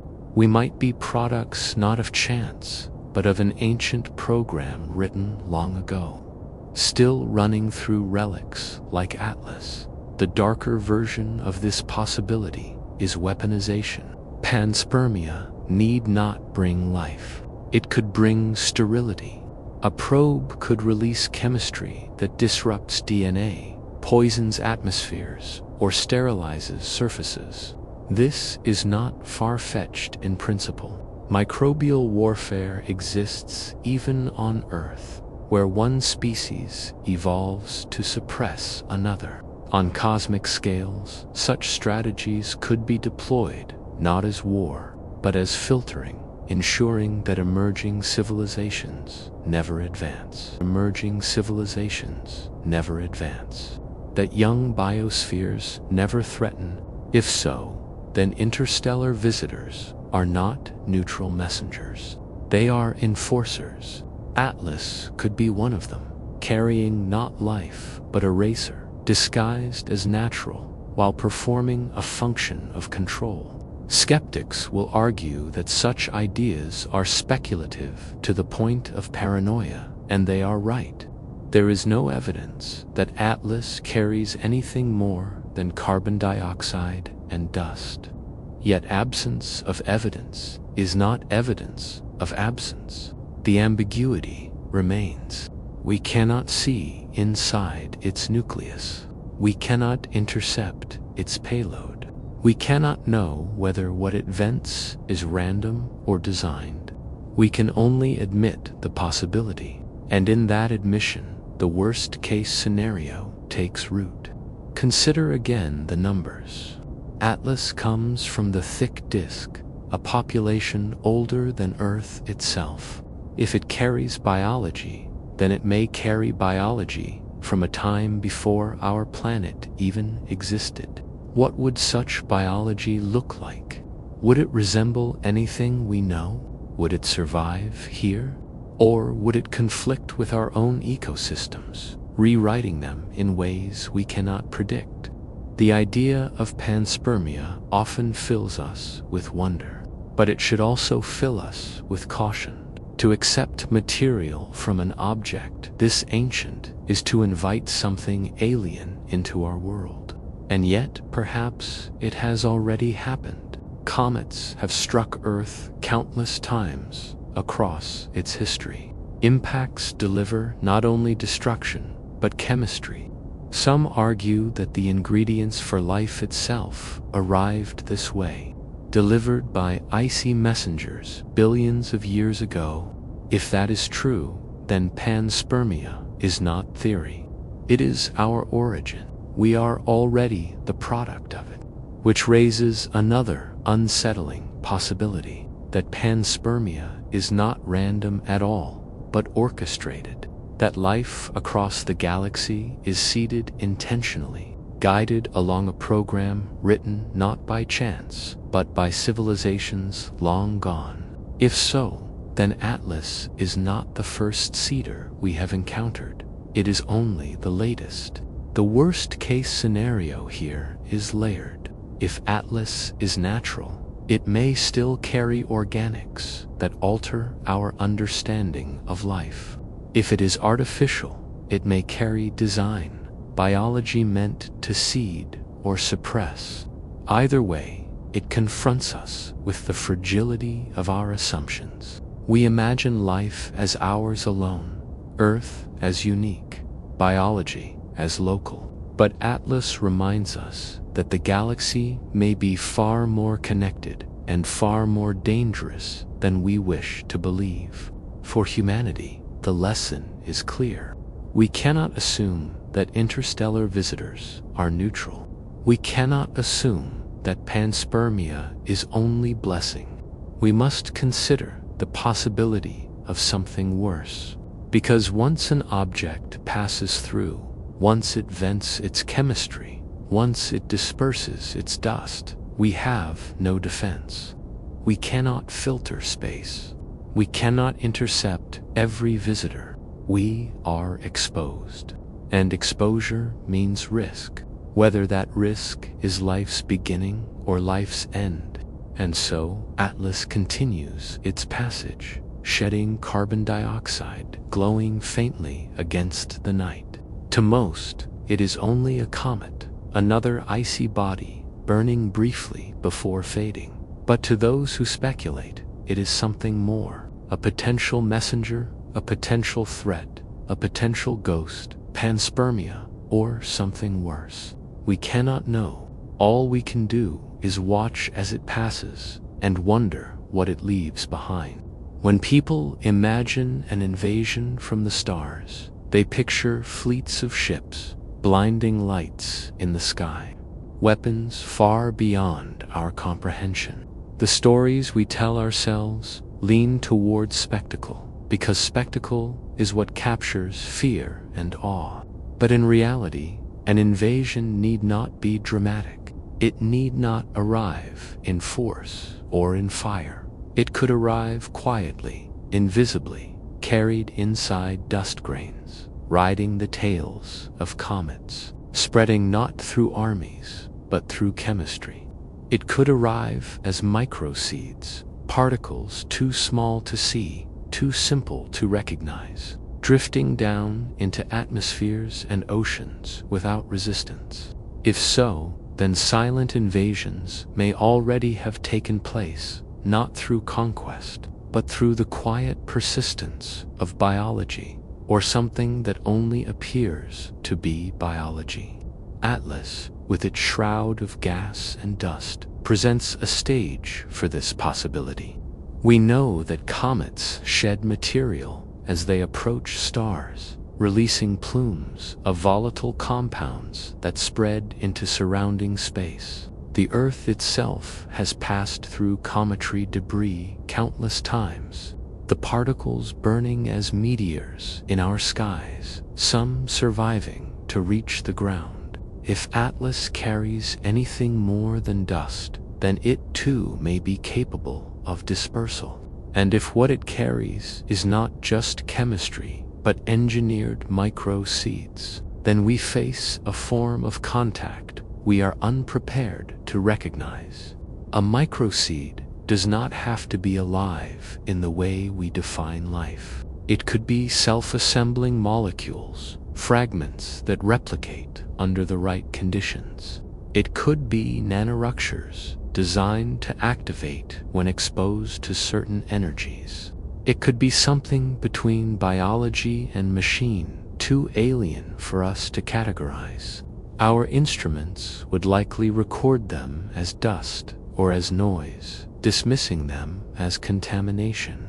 Yet, once inside a planetary environment, they could become more, taking root in soil, air, or water, altering ecosystems quietly, invisibly, over generations. This concept reframes invasion. It is not about territory or dominance, but about infiltration. To value knowledge is to plan how to use it. If Atlas is truly observing, then we are part of its purpose. The only question is whether we are its subject of curiosity, its subject of study, or its subject of strategy. The difference between those outcomes is enormous, but from our side, they all look the same: silence, the problem deepens when we consider scale. If Atlas is one of many, then Earth may have been watched before, perhaps many times, perhaps long before we had the ability to notice. The first watchers would have seen a planet filled with forests and oceans, but no machines. Later watchers might have seen early humans, their fires glowing faintly, their numbers small. Now a watcher sees cities, satellites, networks, signals. From its perspective, Earth is a rapidly changing world. Civilization has risen in the blink of an eye, and with it, risk. That sudden change would be unmistakable. Atlas, if it watches, would know that something has shifted here. In a way worth noting, the worst-case scenario is not simply that we are being watched, but that we are being evaluated. Observation is rarely passive. It often leads to judgment. If probes like Atlas are scattered across the galaxy, each watching young civilizations, then their purpose may be to decide which ones matter, which ones survive, which ones are ignored, and which ones are silenced. The silence of the galaxy would then not be absence, but consequence. Civilizations rise, watches record, judgments are made, outcomes follow. If so, then Atlas does not simply see us. It assesses us, and we cannot know by what criteria.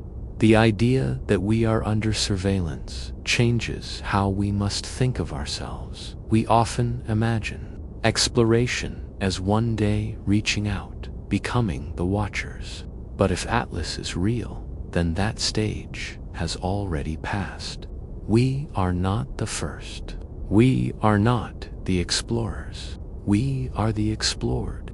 To accept that is to accept that our story may already be part of someone else's archive. That what we consider progress, our telescopes, our radio waves, our satellites, are nothing more than markers logged by a passing probe.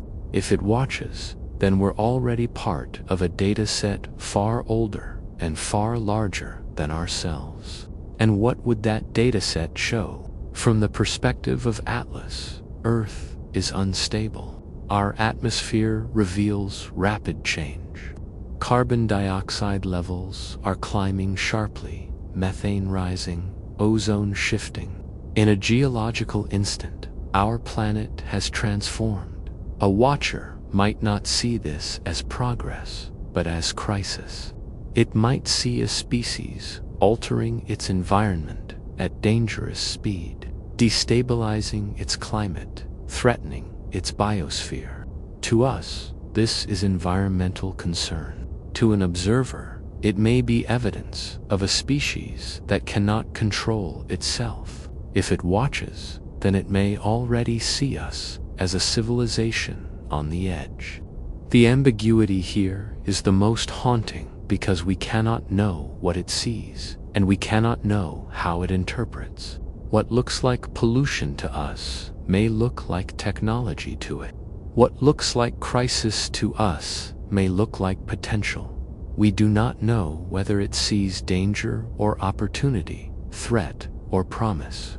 We cannot know because we cannot step outside ourselves. We can only imagine its perspective. And in that imagining lies fear, because if Atlas watches, its judgment is invisible.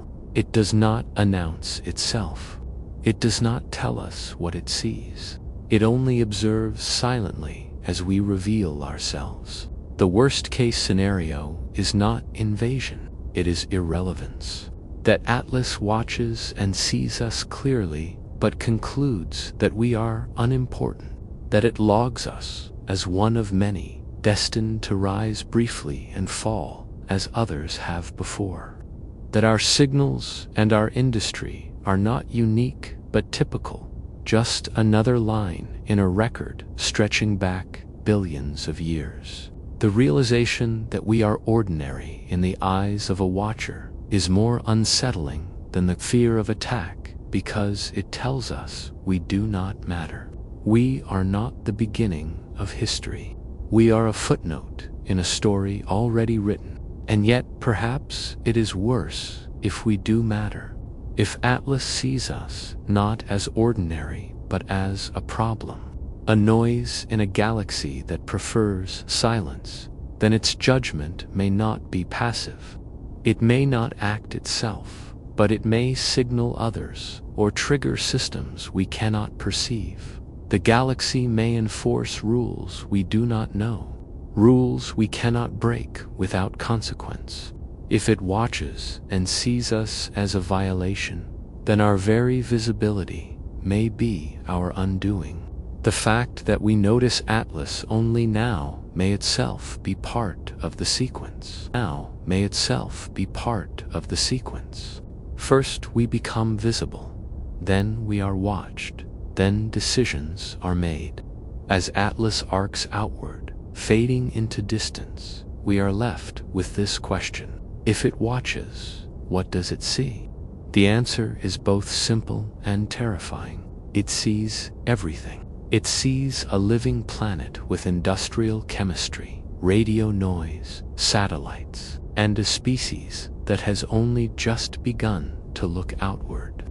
It sees a world changing itself too quickly, a species loud in a galaxy of silence. It sees enough to know we are here. Whether that knowledge matters is the part we cannot know. All we can do is wonder, because the watcher, if it exists, will never tell us what it sees. When Oumuamua was first detected, the scientific community reacted quickly. Telescopes around the world turned to track it. Instruments scanned for spectra, and radio observatories listened for signals. The decision to listen to search for something artificial was itself an unspoken first response.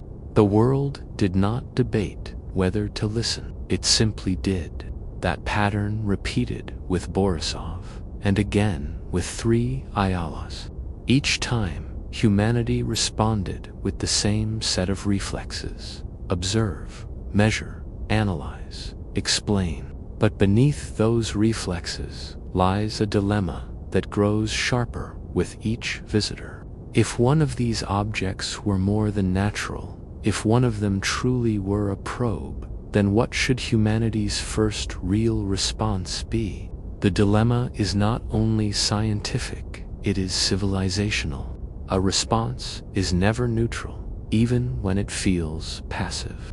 To observe is to reveal ourselves, to track a probe, to direct radio waves at it, to publish our findings, is to acknowledge that we have noticed.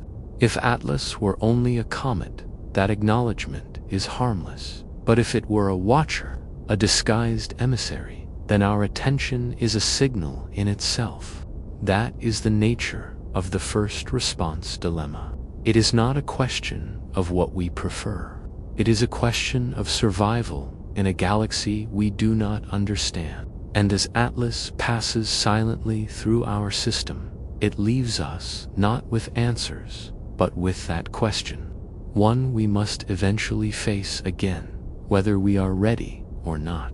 When an unfamiliar object appears in the sky, humanity's instinct is almost always to study it. We point telescopes, build models, write theories. Curiosity is our default state. It has driven every advance we've made, from fire to flight to space itself. Without curiosity, we remain stagnant. Without curiosity, we never grow. And yet, when the object in question is an interstellar visitor like 3E Atlas, curiosity is not the only instinct that rises.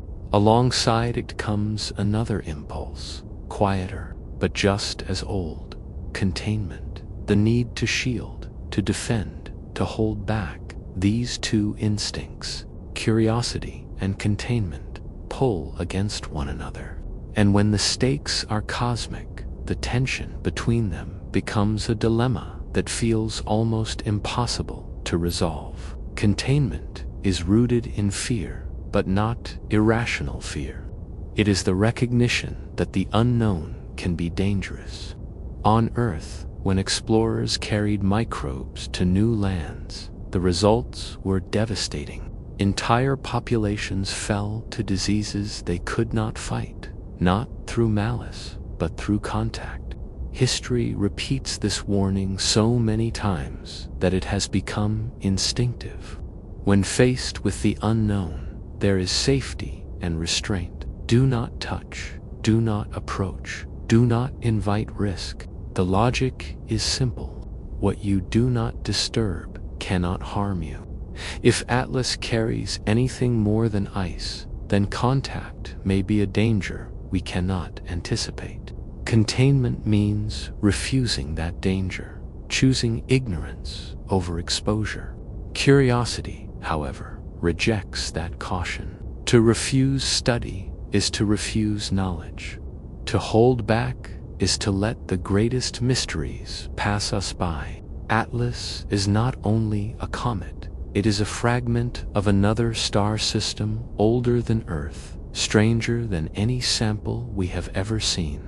To let it go without probing its nature feels like betrayal of what it means to be human. Scientists argue that the risks are negligible, that spectroscopy and imaging from a distance are harmless, that every observation brings us closer to truth. Curiosity insists that discovery is worth danger. That is why we launch probes, why we explore, why we look at the stars. Containment may keep us safe, but curiosity is what moves us forward.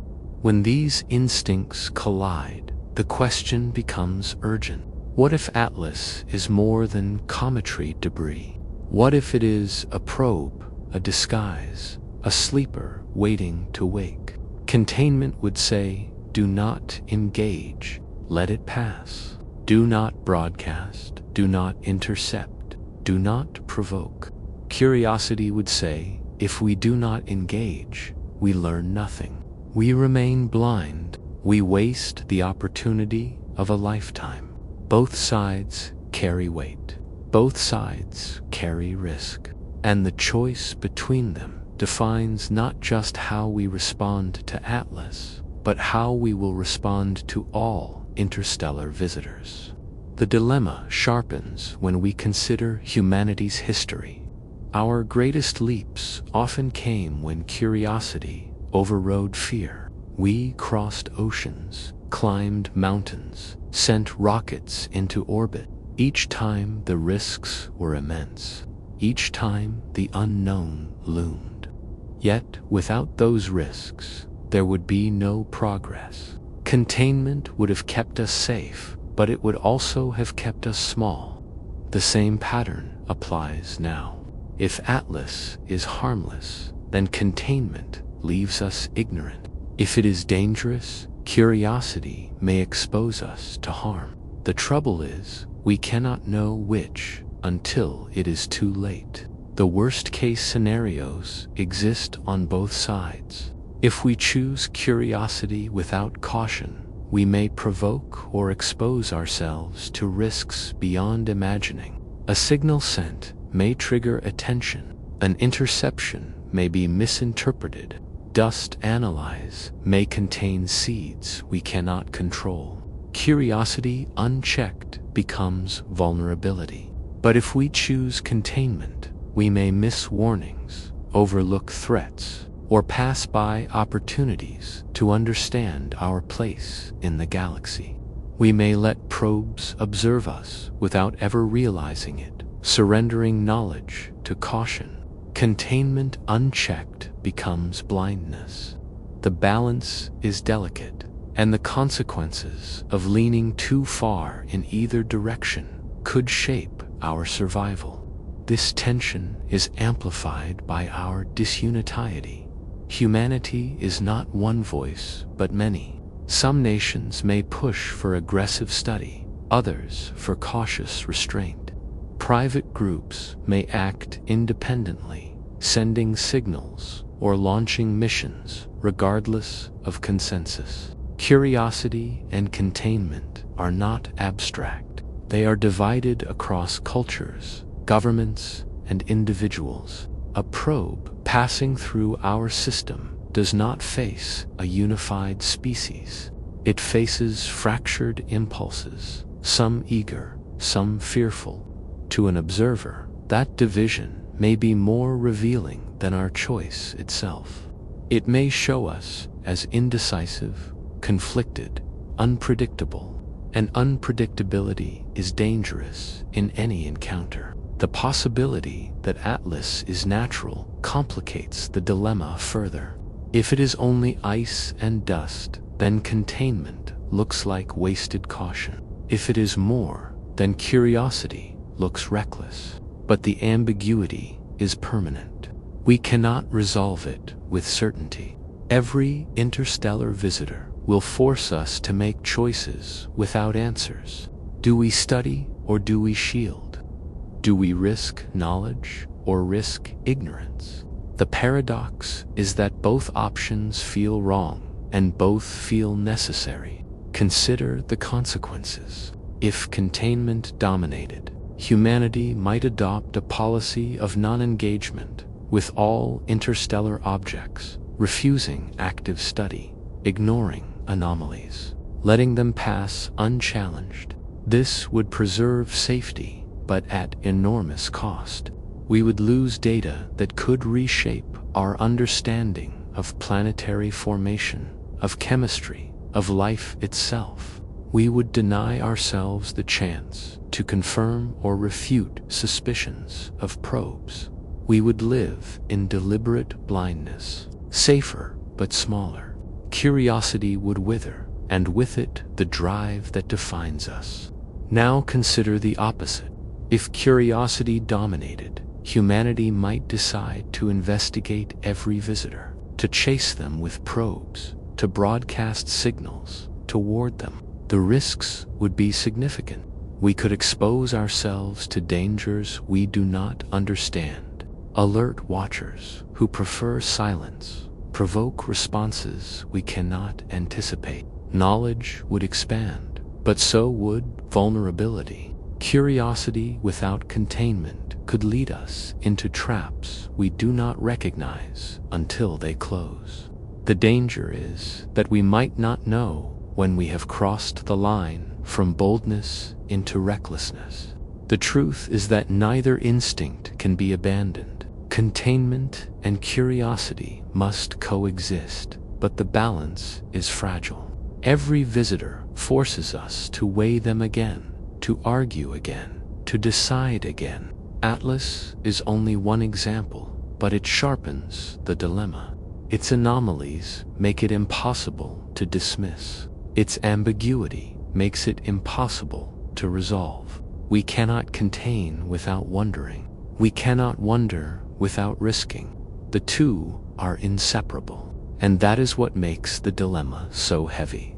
The worst-case scenario is that the galaxy itself is built on this tension, that every civilization that survives faces the same choices, the same risks, the same debates. Perhaps the silence we hear is not absence, but consequence. Civilizations that chose curiosity and were destroyed, or civilizations that chose containment and faded into irrelevance. Perhaps survival lies in finding the balance between them, a balance we're only now beginning to test. If so, then Atlas is not just a comet or a probe. It is the catalyst of our first true trial, forcing us to confront instincts older than ourselves, instincts that may determine whether we endure or vanish. And so we watch Atlas pulled between wonder and fear. We measure, we speculate, we argue. Our curiosity drives us forward. Our containment holds us back. Neither wins, neither loses. The object continues on, silent, indifferent to our debate. It does not reveal whether curiosity will save us or whether containment will. It will save us or whether containment will. That choice is ours alone, and it will not end with Atlas. Every interstellar visitor will reopen the dilemma. Every anomaly will reignite the tension. Every silence will force us to choose again. Containment versus curiosity is not a temporary conflict. It is the condition of being a young species in a galaxy we do not understand. From the moment Imua first passed through the solar system, speculation has circled around one haunting question. What is the worst-case scenario?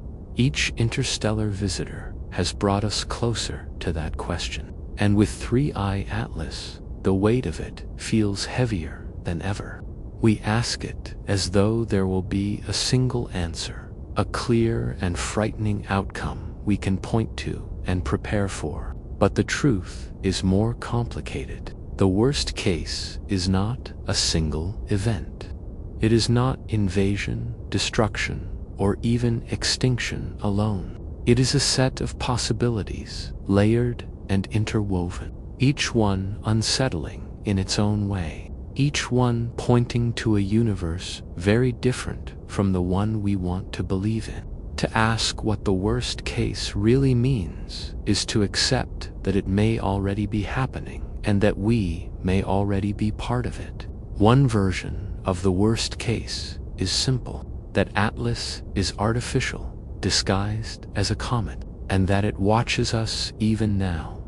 If this is true, then the worst case means we're not alone and not in control of that discovery. We are being observed, cataloged, and judged without our knowledge or consent.